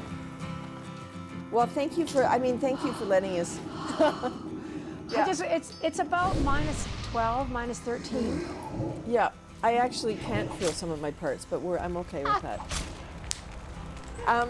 For you, was it always going to be music that sort of set you free and set you on your path? Was that destined to be? I don't know. I mean, I think I went into music because my dad was an alcoholic. And it seems like a weird thing, but he was such a big drinker that in order for me to stay out of his way, I went into the basement. Record player was down there. All the records were down there. My mom's little old guitar sitting in the corner that she tried to learn to play. And it became my therapist and my friend and my solitude and my comfort. I didn't recognize it at that time. I was 10 or 11 years old, but now that I get a chance to look back, it's very clear of how music, it transported me away from a very tumultuous family dynamic. Were you scared of him? Yeah, I was scared of my dad. We all were. You could ask any of my brothers. He was a fierce force to be reckoned with. But I'm kinder about it as he's been gone 4 years now, 4.5 years. And alcoholism is a disease. And I'm able to look at that now through my own eyes because I've had drinking problems myself my whole adult life. But yeah, scary, scary guy. How do you think, after seeing that as a child, alcohol seeped into your life? God, I didn't want it to. I didn't want to be like that. I'm not like my dad so much as, I'm not a mean-spirited person. Did you like drinking? I loved drinking. The fallout was terrifying. I loved it and hated it. Ask anybody who's been a binger in their lives. But you're completely sober now. Sober. My mother's Alzheimer's helped me too because I couldn't be hungover and look after her, and I just knew. I thought, why am I doing this? Do you know what's hard sometimes to reconcile is that I feel like there are a couple Jans. So there's the Jan when I listen to your music, and I remember being in university and listening to your music, and it was the sound. What were you thinking? It was the soundtrack to so many hard things that were going on in life, right? Like it reminded you of some really tough stuff, and that doesn't seem to fit. It doesn't cross over with the sense of who you are. I mean, you're open and you're funny and you're positive and like part of King's honor, friend. Part of that is, and it makes sense to me now, was Be careful. It was a form of therapy for me. I was always a funny kid. So I think when the stuff was happening with my family, my older brother was in trouble. He went down a different road than me, and I had found music, so I didn't want to be funny in the music. But it was good for me to write down things that bothered me. I did it without even knowing what I was doing. I was secretly writing all these songs, but it was almost like Dear Diary. Yeah. For me, it just had chords to it. But there's an intersection, as I understand it, in your life where things are just getting great with your music, and then they got really hard with your brother. Yeah. In the same month. Yeah, my brother was arrested for first-degree murder in the same month that I was signed to a record deal. So I often think about how my parents navigated that. What happened with him? He, it was a litany of things. He was sexually abused when he was a young teenager. We didn't find that out until 5 or 6 years ago that he even spoke about it. So my dad's, a force of whatever he's doing, and he picked on Dre all the time. Dre just drank, and he said he would do any drug that he could find, anything. It started with, DUIs and drug charges, and assaults and choking with intent, and I mean, I could go on and on and on. And I need to, preface all of this by saying he's always, maintained his innocence with this murder charge. And the Innocence program at the University of British Columbia vets thousands of cases every year, and they took him on a decade ago and are absolutely adamant and steadfast in telling our whole family that there's impossible that he committed this crime. And he's been there 27 years. When my mom was in the throes of her disease, I told her that he was out. Is he? I said, yeah, he's in his apartment. He's using all your doilies. He is. Well, he was such a homemaker. And I was so glad that I lied to her about that. How are you doing without her? I really miss my mom. But she just informs my every decision.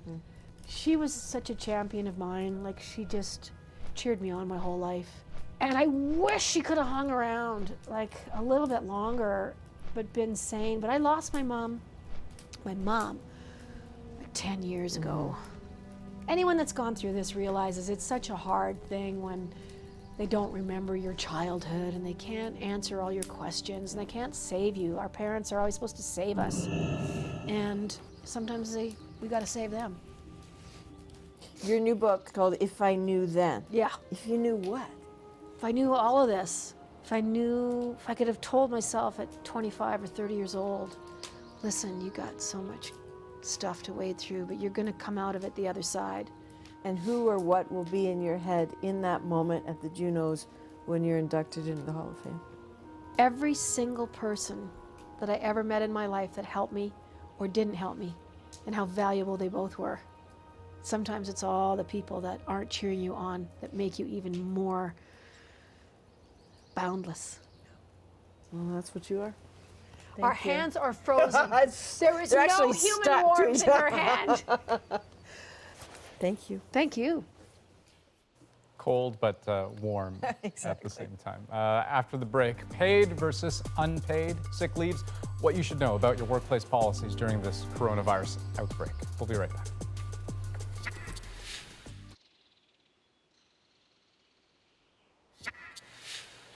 With so much we don't know about the new coronavirus and the outbreak changing daily, this message remains constant. Stay home from work if you're sick or were exposed. But as Cameron McIntosh tells us, many Canadians can't afford that.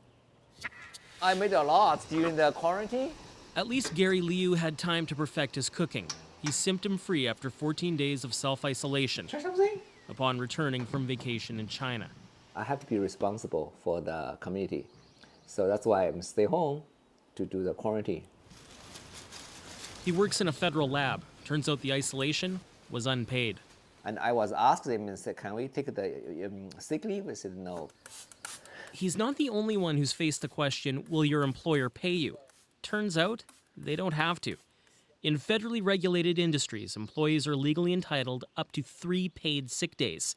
Among the provinces, only Quebec legislates paid sick days at 2. For just about everyone else, it comes down to agreements between employees and employers. Winnipeg-based Palliser Furniture has deep ties to Italy and China. All non-essential travel is canceled. As for workers traveling on personal time, they've been warned if they quarantine, they may not be paid. Right now, we have no other choice. We have to try to be as cautious as we possibly can, as careful as we possibly can. While some people can work from home, many cannot, like the service industry. Fair Work advocates in Ontario are pushing for 7 paid COVID sick days.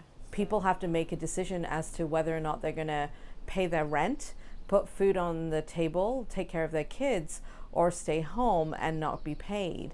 The federal labor minister says it will be easier for quarantined and isolated workers to qualify for EI. We have, as you know, as a government, reduced the wait periods from 2 weeks to 1 week.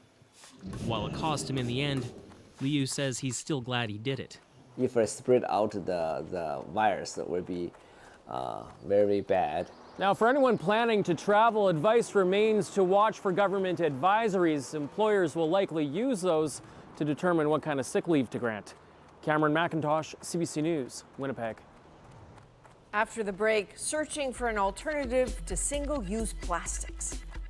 Why compostable doesn't always mean green. That's next.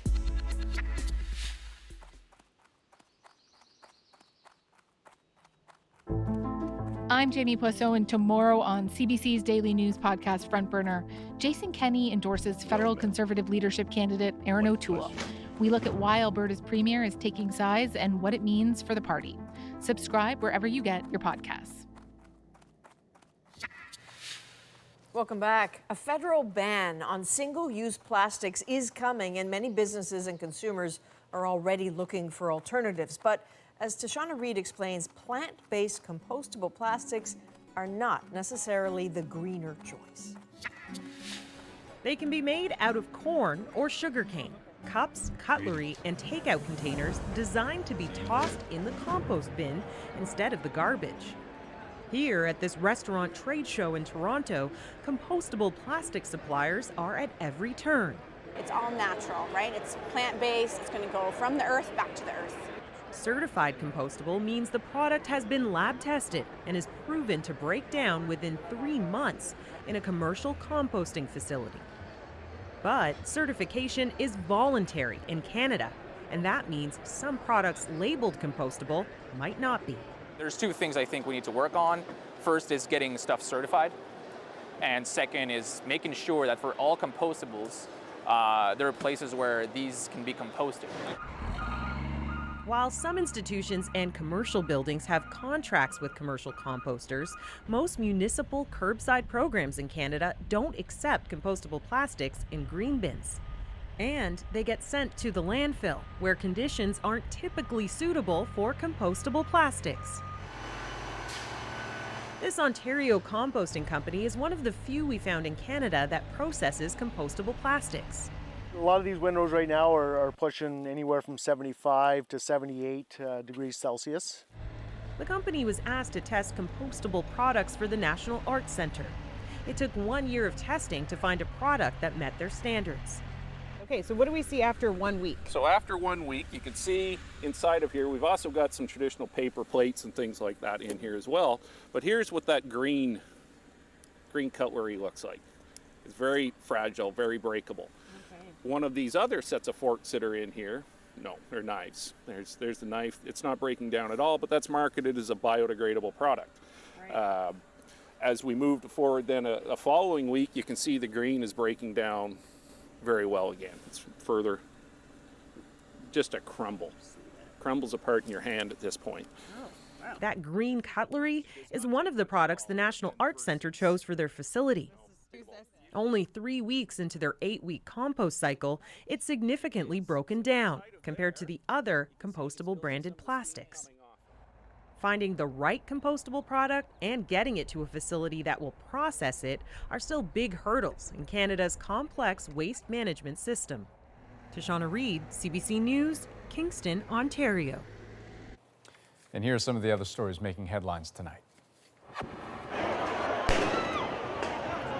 Thousands of protesters were met with tear gas today in Venezuela as demonstrators rallied in what is expected to be the beginning of a series of escalating protests against the government of President Nicolas Maduro. Opposition leader Juan Guaido joined the march and led an impromptu session of the National Assembly. Maduro's supporters held their own separate rallies in downtown Caracas. Russian President Vladimir Putin put forward political plans that would allow him to remain in power until 2036.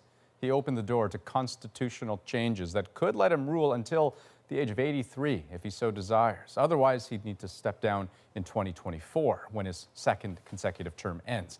Kremlin critics call this move a constitutional coup.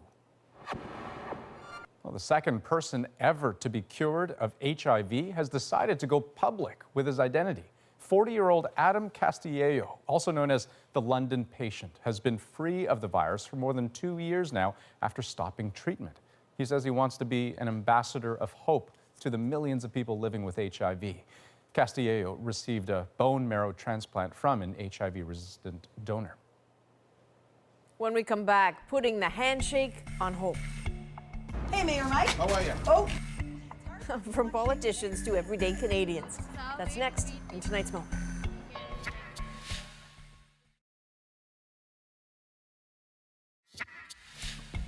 Well, because of the coronavirus outbreak, health officials have been suggesting that folks skip the handshake for a while.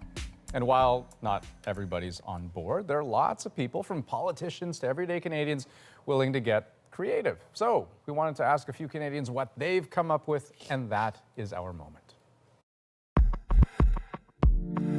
People are doing this in the air, or they're doing the elbow thing, or they're doing like, oh, hey, but not really shaking hands because, I mean, we have to be careful, right? In my office, we've kind of been doing like a little elbow bump. It's an old habit. You reach out your hand when you're greeting somebody, and if you see that they've gone rock and you're still with the old paper, I mean, you just take it for what it is.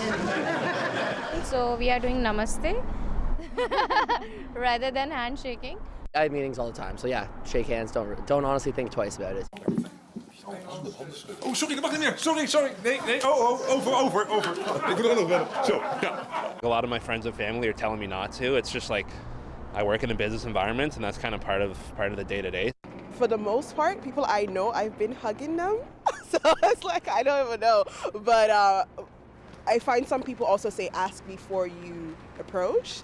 I see everybody hitting Purell left, right, and center, and once I see that, then I'm more than willing to give them a handshake. With British courtesy, would definitely shake your hand. See, so let me just say this. I understand all of the reasons why we ought not to be shaking hands, or at least scale back a little bit. I'm kind of with the last guy, though. I still shake hands all the time, but I just think I wash them after. That's maybe the best. Well, so here's a little tip, because it's all about not touching your face, ultimately, right? Yeah, so we learned from doctors a while ago that if you really want to know how many times you touch your face, try for 10 minutes not putting your hands above your shoulders.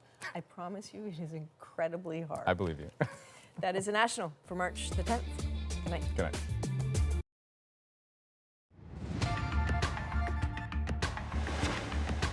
On the day Canada crossed the threshold of 100 coronavirus cases, Ottawa was explicit for the first time about what researchers say could be on the way.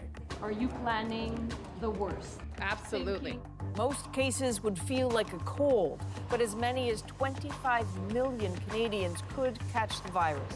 Daunting numbers calmed by expert advice. Walking that fine line, being mindful but not going overboard.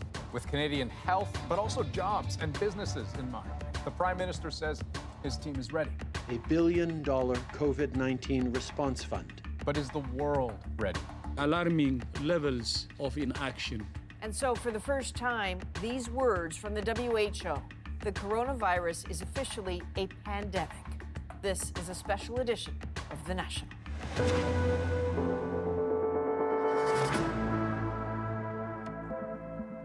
Good evening, I'm Adrienne Arsenault. And I'm Andrew Chang. That declaration from the World Health Organization and that plan from the Canadian government are the starting points for our full hour of coverage on this rapidly spreading virus. Tonight, we'll take on the urgent questions here at home and around the world. Hospitals are getting ready, and we've got an inside view. Community spread has begun in Canada. So what does that mean for your daily life? And the sports world was rocked tonight. The NBA has suspended its season. You'll have lots of questions, and our healthcare experts are standing by. They will be here on set to help throughout the program. But health isn't the only issue. We will look at the impact on jobs and markets. Let's begin our coverage in Ottawa with David Cochran. It's $1 billion down payment for the battle against COVID-19, with the promise of more to come. We will be there to support provinces. We'll be there to support businesses. We will be there to support Canadians through this difficult time. Half of this money goes directly to provinces and territories to boost their health systems. There's hundreds of millions for coronavirus research, $100 million for public health measures such as testing and Indigenous health, and $50 million for equipment such as masks and gloves. Then there's the economic response. No one should have to worry about their job if they have to be quarantined. No employer should feel like they have to lay off a worker because of the virus. On that front, the government is waiving the 1-week period to get employment insurance benefits. It will explore financial support for Canadians who aren't eligible for EI and is prepared to help companies with credit and cash flow problems if the economic hit becomes severe. The idea is that removing financial worries will allow Canadians to follow medical advice. the advantage of being in the Canadian system is that people will be supported to do what public health has asked them to do. In essence, Canada is preparing for the worst while asking Canadians to do their best to help slow the virus. It's officially a pandemic, and projections show that without precautions, the spread can be severe. So this is scientific evidence that is still not firm. I will say that there are ranges of the potential infection for any population, and it is somewhere in the 30 to 70% category. It's important to remember, though, for the majority of people, this will feel like a cold or a flu. Of course, Canada is still a long way from seeing numbers in that range, but as the experiences in other countries has shown, the escalation can be swift and severe. David Cochran, CBC News, Ottawa. Let's take a look now at the Canadian cases. Canada has now reported at least 118 cases, 43 in Ontario, 46 in BC, where one person, a man in his 80s, has died. There are 19 cases in Alberta, 9 in Quebec, and New Brunswick reported its first case today. Now, most are considered mild, and the overwhelming majority are travel-related. But several of those new cases in Ontario do have officials especially concerned as they scramble to reverse engineer who some of those newly infected people came into contact with. Vicadopia explains. The world's largest mining conference, thousands of people from more than 100 countries coming together to shake hands with the world. And they did, from industry people to Indigenous leaders, right on up to Ontario's Premier and the Prime Minister. Conference organizers took some precautions, and yet a man in his 50s who was there took the illness home to Sudbury. Health officials are scrambling to trace the source. We do know that the individual did not travel abroad, so doesn't have a travel history. We are not aware that the individual was in contact with a known confirmed case. So these are worrisome. These are of concern. Elsewhere, Ottawa's first case, a man in his 40s, homesick with symptoms after a trip to Austria. And across the province in Hamilton, a cancer doctor back from a Hawaiian vacation tested positive on Monday, but not before she saw 14 patients. And we all know that they're a particularly vulnerable group of patients. And I think what it speaks to is our vigilance now, should any of these individuals develop symptoms, that we have an extremely low threshold to bring them in. 7 hospital staff are also in isolation. It's a lot for patients to process. I'm trying not to panic at this moment. I mean, I think it was inevitable for it to spread. It was just a matter of time for it to come. It's going to happen no matter what. This infectious disease doctor agrees, but he says avoiding large gatherings and keeping personal distance can help. That gives the virus fewer opportunities to actually spread. And remember, the spread of this virus is not linear, it's actually exponential. So the spread of the virus is going up very quickly. It starts slow, but then it really gets going. And there is no shortage for the virus to spread. It turns out that sick doctor in Hamilton also traveled with her husband, who's a surgeon at another hospital. Vicadopia, CBC News, Toronto. Now, we have Dr. Alison McGeer joining us. And Dr. McGeer, you were instrumental in helping manage the SARS outbreak here in Canada back in the early 2000s. What should Canadians be bracing for right now? So what's really different from the SARS outbreak, the SARS outbreak was very focused in hospitals and infections of healthcare workers. So also a serious problem, but very different. This is more like an influenza pandemic, where the problem is community infections, and our issue in hospitals is not necessarily that healthcare workers aren't at risk, but that it's the extra number of patients that we will have to care for in healthcare workers. So the two issues are pressure on the healthcare system, right, and then the disruption of work, because so many people who are not seriously ill are ill enough to stay home. But when it comes to the community spread issue that you were just mentioning, is there a point at which you would imagine we would see more proactive measures being taken? And I'm thinking about school closures, cancellations of events, that sort of thing. Yes, and I think we're already beginning to see that happening with people canceling concerts and hospitals canceling large meetings, and I think we will see more of that. At the moment, because what we want to do is slow this down. Right. We're not going to make it go away. But if we can slow it down, it'll be better. And so we're starting, and I think people can expect over the next few weeks to see more of those cancellations. Dr. McGeer, thanks so much. Let's move to the United States, where the number of cases has jumped more than 1,000% since the start of the month. The U.S. has now reported over 1,200 cases, at least 35 of them fatal. The largest clusters in California, New York, and Washington. That's the hardest hit state so far, with over 365 cases and at least 29 deaths. 12 other states have now recorded at least 10 infections. Well, tonight, Donald Trump announced he is tightening U.S. borders even further. To keep new cases from entering our shores, we will be suspending all travel from Europe to the United States for the next 30 days. The new rules will go into effect Friday at midnight. So the travel ban will not include the United Kingdom. Trump also said some taxpayers and businesses will get an extra 3 months to pay their federal taxes to help blunt the impact of the virus. Today, fear of COVID-19 ended the longest-running bull market in U.S. history. The Dow Jones Industrial Average dipped into a bear market today after losing more than 20% from recent highs. Canada's TSX is also now in bear territory. Well, the rapid spread of COVID-19 is driving drastic new measures across the U.S. Today, Stephen D'Souza traveled north of Manhattan, where a prosperous bedroom community is struggling to contain an outbreak. Inside the containment zone, life can be lonely.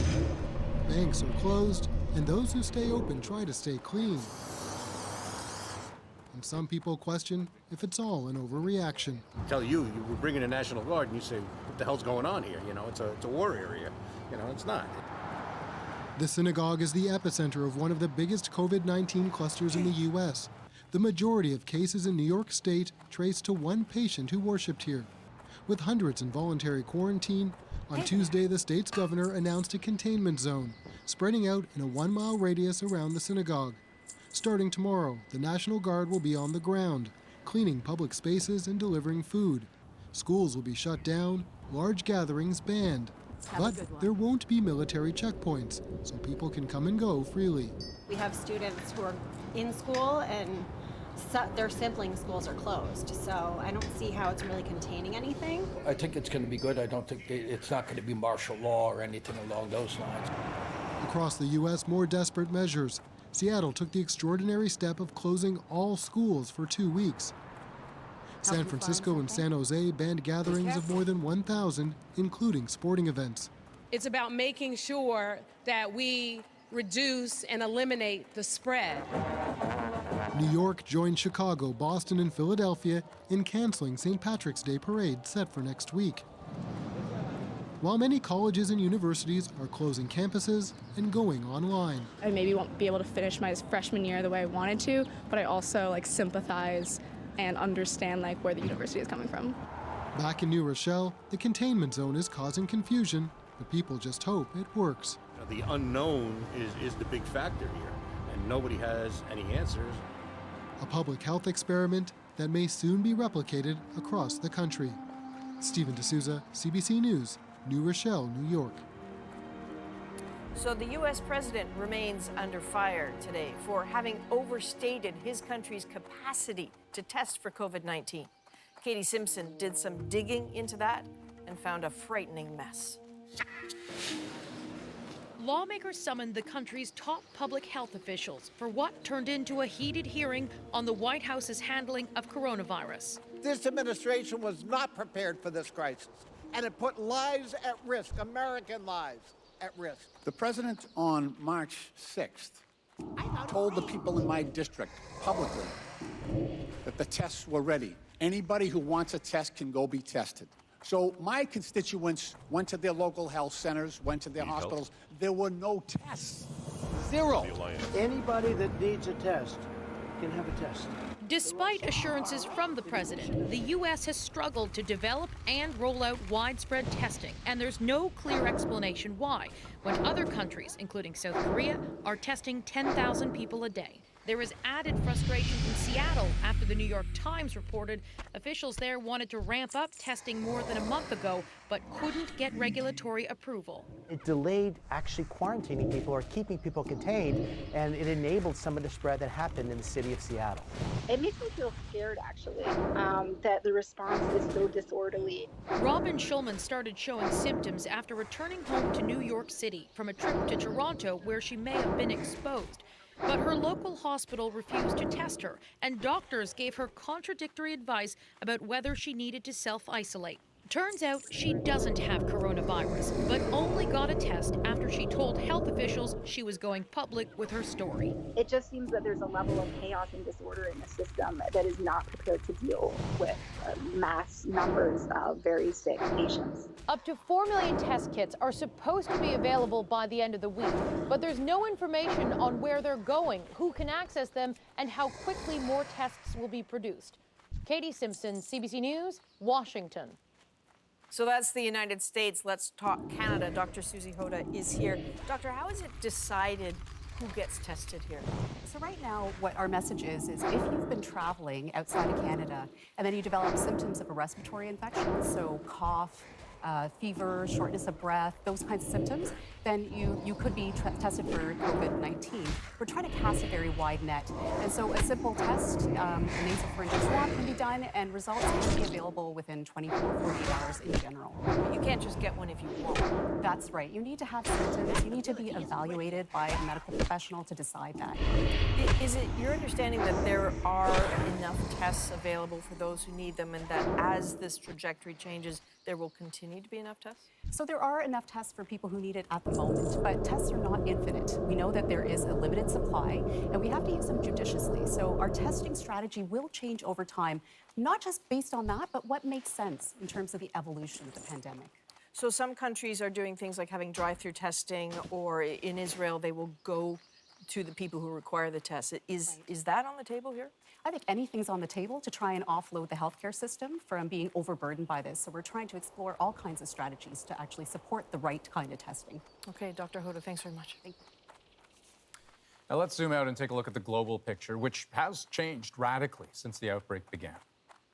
To date, there are about 120,000 confirmed cases around the world, most still in China. But a really big concern, clusters in Italy, with at least 12,000 confirmed cases and 200 deaths in one day. Iran has more than 9,000 cases, and South Korea has at least 7,700. In Europe, there is a patchwork response. So far, Italy has taken the most drastic measures to curb the outbreak, but other countries are starting to follow suit. Briar Stewart explains. On the second day of Italy under full lockdown, there were long lines at grocery stores. Now, one of the few places people are allowed to go. We should all stay at home for 2 weeks, this man said. Only by not leaving home can we return to a normal life. Italy is shutting down all shops except for grocery stores and pharmacies. Restrictive, yes. And Italy's government believes its neighbors should follow suit. We need a common strategy in Europe, and probably we should take example from China and even from us. Denmark has shut down schools and universities, but across Europe, each country has its own approach. Austria has banned Italians from entering the country, but Germany won't be doing the same. Even though Angela Merkel said as many as 70% of Germans could catch the virus. In the UK, no mass restrictions on events or crowds, but more disinfecting. The National Health Service is ramping up testing across the UK. Before, staff were doing about 1,500 tests a day. Now they'll be doing 10,000, including at centers like this one. Behind this gate, testing is done by drive-through. There are now more than 450 cases of COVID-19. Among the infected, a junior minister for health. Today, the government promised billions to fight the coronavirus. That's the real risk. But this professor says the UK's approach is laid back compared to Italy, and it's too soon to tell how effective it will be. It will really depend what will happen over the coming, I would say, coming year, or the coming 12 months. And it might be seen as wonderful responses, or it might be seen as disastrous decisions. And tomorrow, the UK government will hold another emergency meeting. And afterwards, officials could announce new measures to try and delay the spread of the virus. Briar Stewart, CBC News, London. Companies across the country are preparing for their employees to work from home. We all carry a bit of a responsibility. Up next, we continue our special coverage on the pandemic. From workplaces to sporting events, what is being done to prevent the spread of COVID-19? Plus, we're inside the emergency room. Running drills on the worst case scenario. What you can expect if you wind up in the ER. And later, on the road to recovery. I feel like I'm in prison because, nobody can come see me. I can't. A patient in quarantine shares his story. We're back in 2.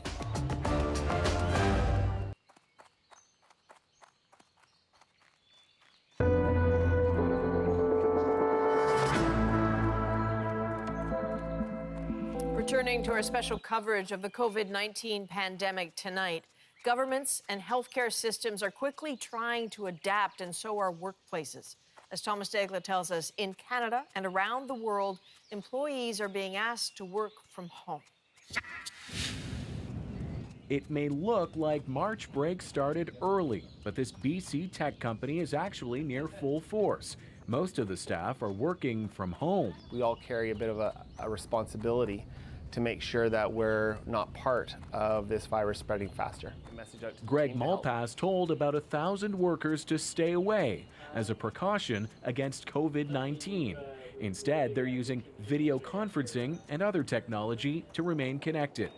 His firm is following in the footsteps of Silicon Valley giants like Google, Apple, and Facebook, all suggesting employees work from home.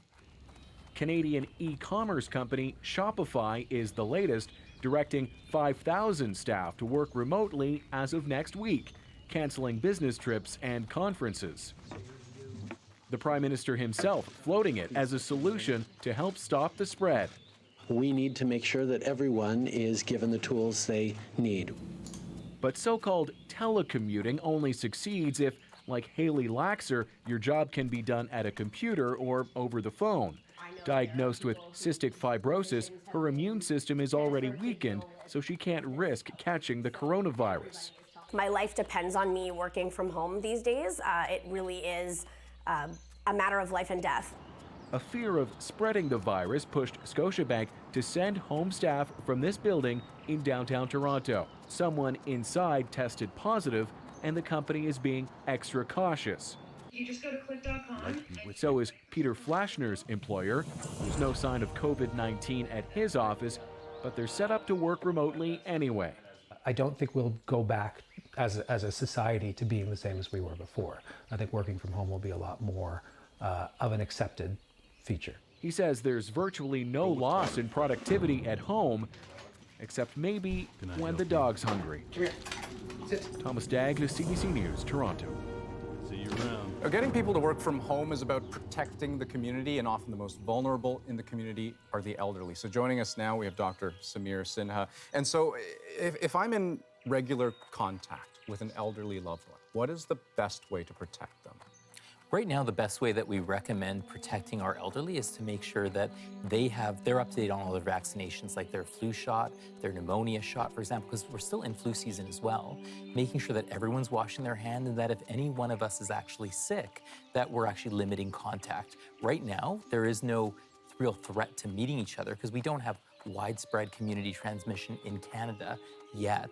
But right now, we recommend people see each other. And again, if you're visiting an older loved one, have you gotten your flu shot as well? Right. And when you talk about visiting loved ones, I mean, granted that we don't have widespread community transmission here in Canada, I do think of a place like Washington where the governor has imposed sort of stricter measures around care homes in terms of limiting visitors. Is that something that you think may happen? It may happen, right? And right now, we haven't had that guidance from the Public Health Agency of Canada. And so right now, while the President of France has said, don't visit the elderly, we know that this is an important time for, we want people to stay connected as is appropriate. But if things evolve, and if a care home has an outbreak, then you might be instructed that it's not appropriate to visit. Okay, and Dr. Sinha, you will be sticking around with us because when we come back, we will put your questions on the pandemic to our panel of doctors. And then later, a CBC News exclusive. It's going to be really quick. Take a big breath in. That's it. It's all done. What happens if you end up in the ER with symptoms of COVID-19? We'll take you through the steps next.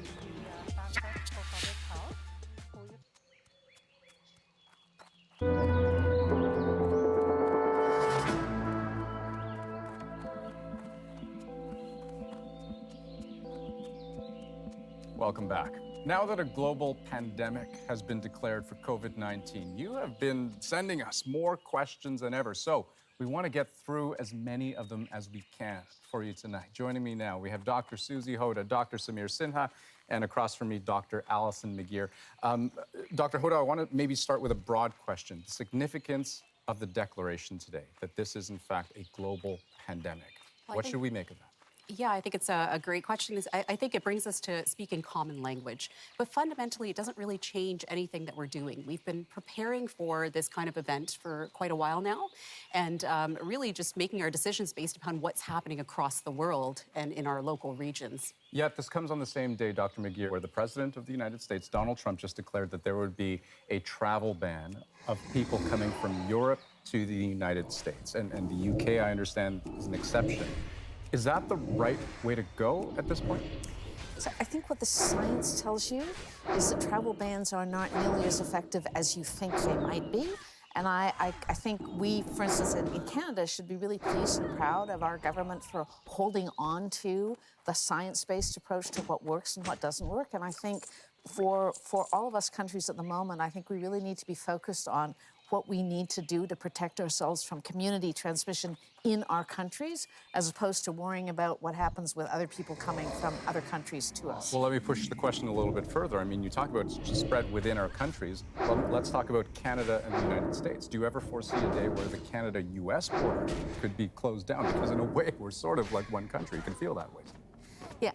I think we're probably not going to do that, in part because we recognize that travel restrictions are one piece of public health interventions that might slow progress down. So there's a bit of a temptation to say now that because we have so many fewer cases in Canada than some places in the United States, that we might worry about travelers from the United States. But again, that kind of restriction might delay our outbreak by a week, maybe even 10 days. Right.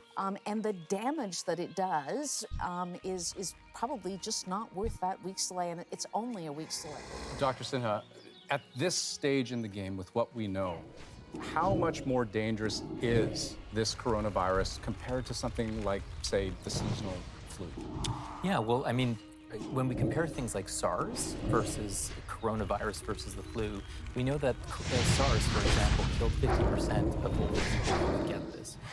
Right now, we're seeing the rates of about 15% in the elderly with COVID. So less deadly than say, SARS, but it's 7 times more deadly right now.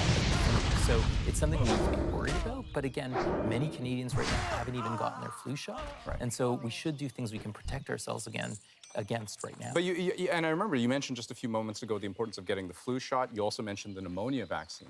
Is there any sense that either of those two things help protect particularly against this coronavirus? Not particularly against the coronavirus. Right now, there's work going on for a vaccine against that. Right. But what we do know is that if you get COVID, for example, you might also get a co-infection with a bacterial pneumonia or potentially influenza. So the thing is, by maximizing your protection against other things that we know we have tools against, that's how you can best protect yourself overall. If you do get COVID-19, how do you tell the difference between that and something like, say, the common cold or even the flu?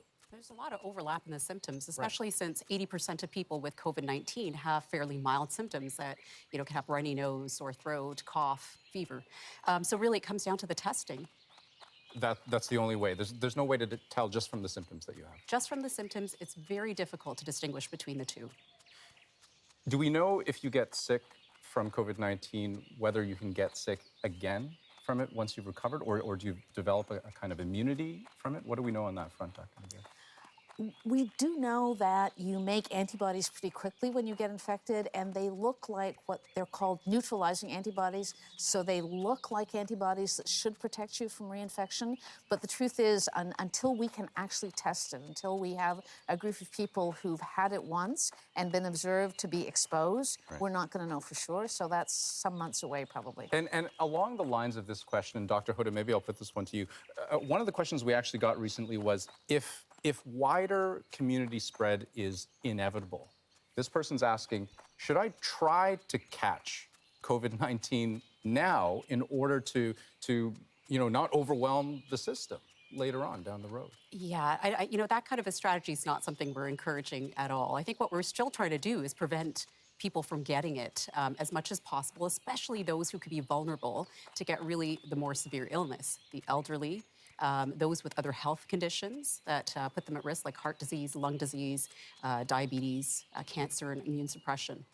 Dr. Sinha, how are you advising your patients in terms of how long the virus can survive on surfaces? And so think of desks, or think of phones that people have, or think of their clothes, Yeah, right now what we know is that it can last for hours or even sometimes days. And so if you're touching surfaces that other people may have touched, for example, it's a good opportunity to clean them and make sure that you wash your hands. And those are some of the things we're recommending right now. But we're talking about maybe hours to days. And so that's why it's just best to, make sure that surfaces that other people might touch, you're keeping clean. Step on up. Is there a point in the very near future, Dr. Hoda, that you think that folks should really be thinking about avoiding high traffic areas? So shopping malls, movie theaters, public transit, that sort of thing. Yes. I mean, those are what we call sort of social distancing, or, just trying to keep people from congregating in areas where you can have a lot of traffic, a lot of, a lot of people together.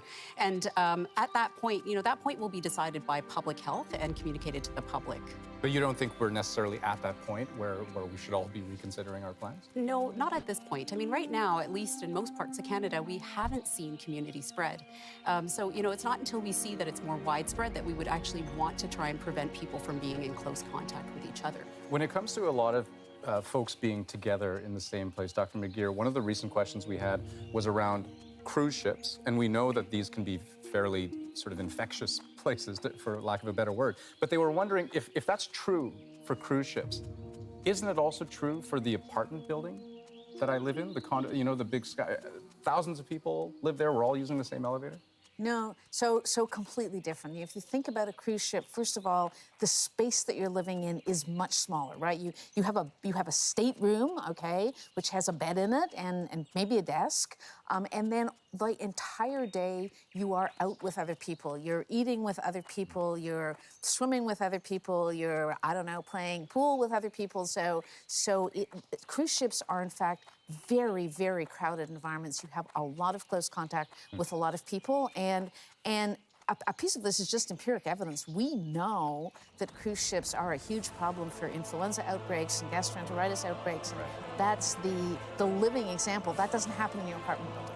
So your apartment building is different. I have time for one more question, and Dr. McGeer, I'll put this one to you as well. If once the weather starts to warm up, does that mean the virus will wane in any way? I think the answer is we can hope. Many respiratory viruses do not transmit as well in temperate climates in the summer months. We actually don't know why, which makes it really hard to predict what might happen. And so I think there is reason to hope that we might get an abbreviated wave and then a break until the fall. But it's really just hope. It's not based on evidence, and it may just be that this virus will keep going right through the summer. And just speaking of hope, I can't help but think of the possibility of a cure, a vaccine. I suppose that's still a ways away as well.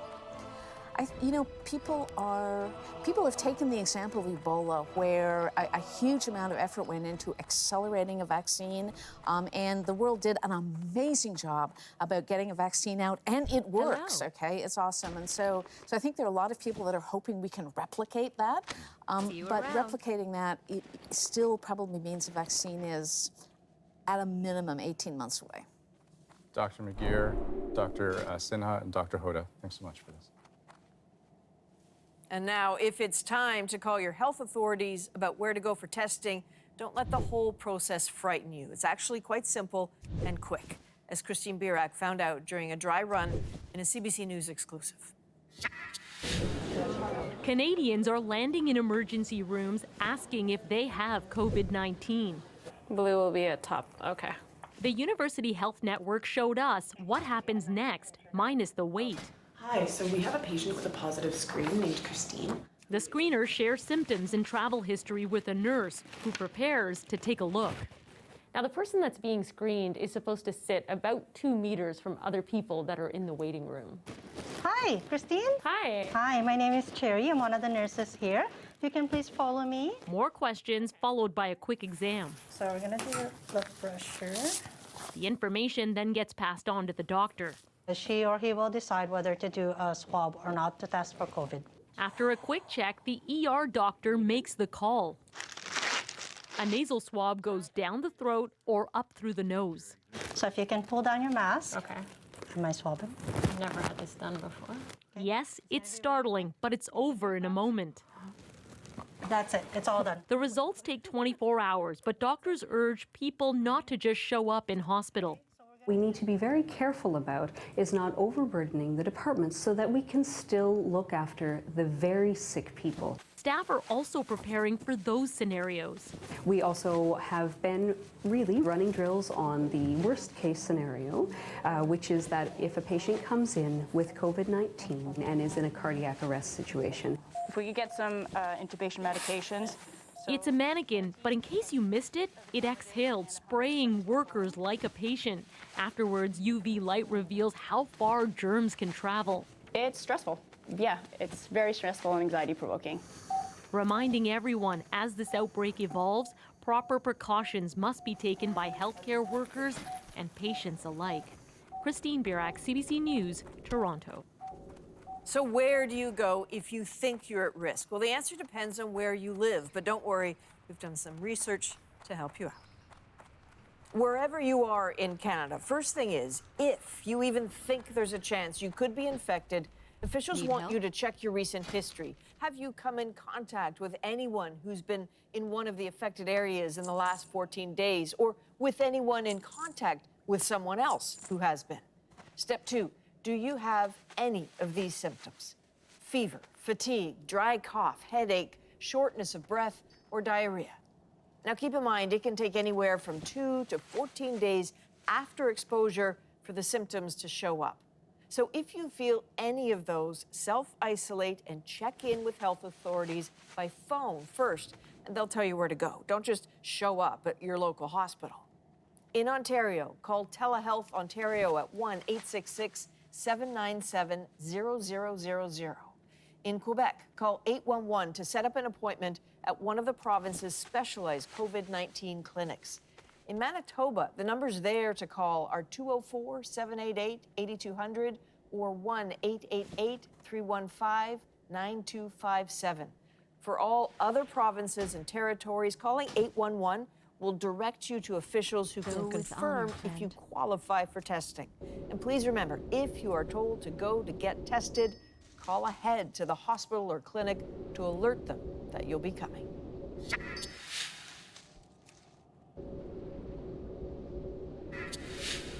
We'll get back to the coronavirus in a few minutes, but first, some of the day's other stories. Disgraced movie mogul Harvey Weinstein could very well spend the rest of his life in prison. He was sentenced to 23 years behind bars today after being convicted of rape and sexual assault. The Me Too movement calls it justice, but as Zulekha Nathoo tells us, Weinstein's lawyer has a very different take. She didn't speak, but Jessica Mann appeared triumphant.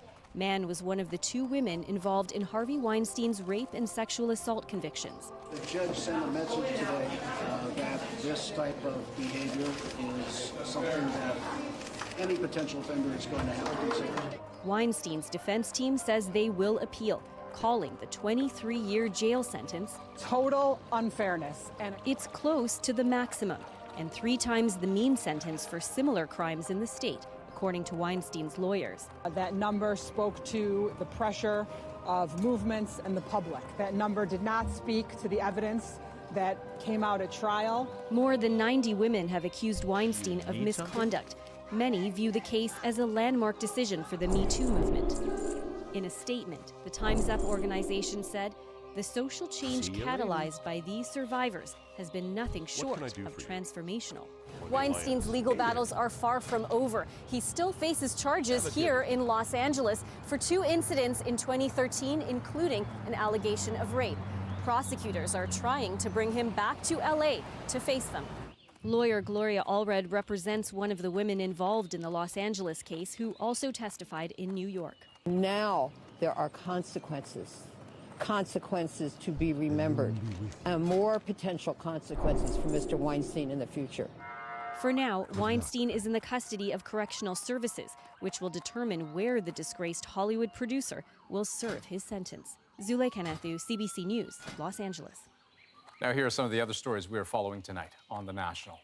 An investigation commissioned by the LA Opera determined a slew of sexual harassment allegations against Spanish opera star Placido Domingo are credible. He worked with the opera for more than 30 years until resigning last October after several allegations were first publicized. According to the findings, 10 women accused the legendary singer of inappropriate conduct dating back to 1986. This is an investigation that needs to keep on going. The Minister of Foreign Affairs welcomed Iran's decision today to transfer the black boxes from Flight 752 to Ukraine for analysis. This puts an end to a 2-month standoff over the fate of the plane's voice and data recordings. The jet was shot down by the Iranian military in January. All 176 people on board were killed, including 57 Canadians. Last night, obviously, was not a good night for our campaign. Yeah, Bernie Sanders was brought a resounding defeat last night, losing pivotal primaries to Joe Biden in Missouri, Idaho, Mississippi, and Michigan.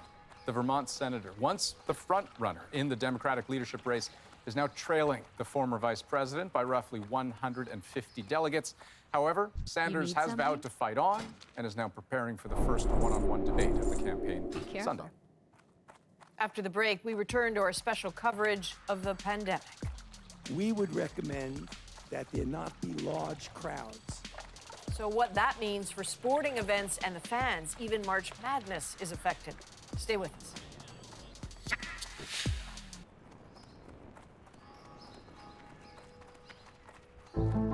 I'm Jamie Poisson, and tomorrow on CBC's daily news podcast, Front Burner, the trial has begun for 4 men accused of murdering 298 people in the MH17 crash over Ukraine. We look at the pursuit for justice. Subscribe wherever you get your podcasts. Good day to you. A dramatic move late tonight from the National Basketball Association shows just how quickly the coronavirus is having a big impact. The league has suspended its season until further notice. The decision came shortly after a game between Oklahoma City and Utah was called off at the last minute when one of the players tested positive for the illness. It's the latest sporting event to be upended by the coronavirus. Now, earlier today, the NCAA announced that March Madness will go ahead, but only essential staff and limited family will be allowed in arenas. And basketball isn't the only sport looking to make changes. Jamie Strachan is in Dunedin, Florida, with the latest. At Blue Jays spring training, there is little talk about the coronavirus. Instead, the focus is on the season ahead. I don't think we really quite understand what's going on right now, and so to just be as safe as possible is the best bet. Major League Baseball has implemented small changes here. No media in the clubhouse. And Blue Jay manager Charlie Montoya spoke to the media behind a barrier. Player interviews are supposed to be done at a distance, but it's not being enforced. The coronavirus obviously having a huge impact on the world of sports, the way fans watch games and interact with players. But here at Blue Jays spring training and across Major League Baseball, it seems old habits die hard. Some players are choosing not to sign autographs, but most are. We've met quite a few ball players already, and they've come to us. High fives and handshakes are still common, and dugouts are still as dirty as ever. But Major League Baseball may escalate measures and maybe open the season in front of empty stadiums. Not a popular idea. Different leagues have mentioned that and all, and I think the overall consensus of everybody is that it just wouldn't feel like a real game. Blue Jays general manager Ross Atkins doesn't see things getting to that point. We're not coming up with contingency plans that specific on something as drastic as that measure. Atkins says the team is taking its cue from Major League Baseball and relying on the best information available. That's how the Blue Jays are proceeding for now. Jamie Strachan, CBC News in Dunedin, Florida. And this story continues to develop. Following a decision by Ohio's governor to limit mass gatherings, the NHL's Columbus Blue Jackets have announced upcoming home games will be closed to the public. Meanwhile, the Quebec government has called off the World Figure Skating Championships. They were scheduled to start next week at the Bell Centre in Montreal. Skate Canada says it respects the decision. And after the break, we hear from a patient with coronavirus. And I said, I feel like y'all just sent me home to die. I said, I'm getting worse. I'm getting worse. His message from quarantine is next in our moment.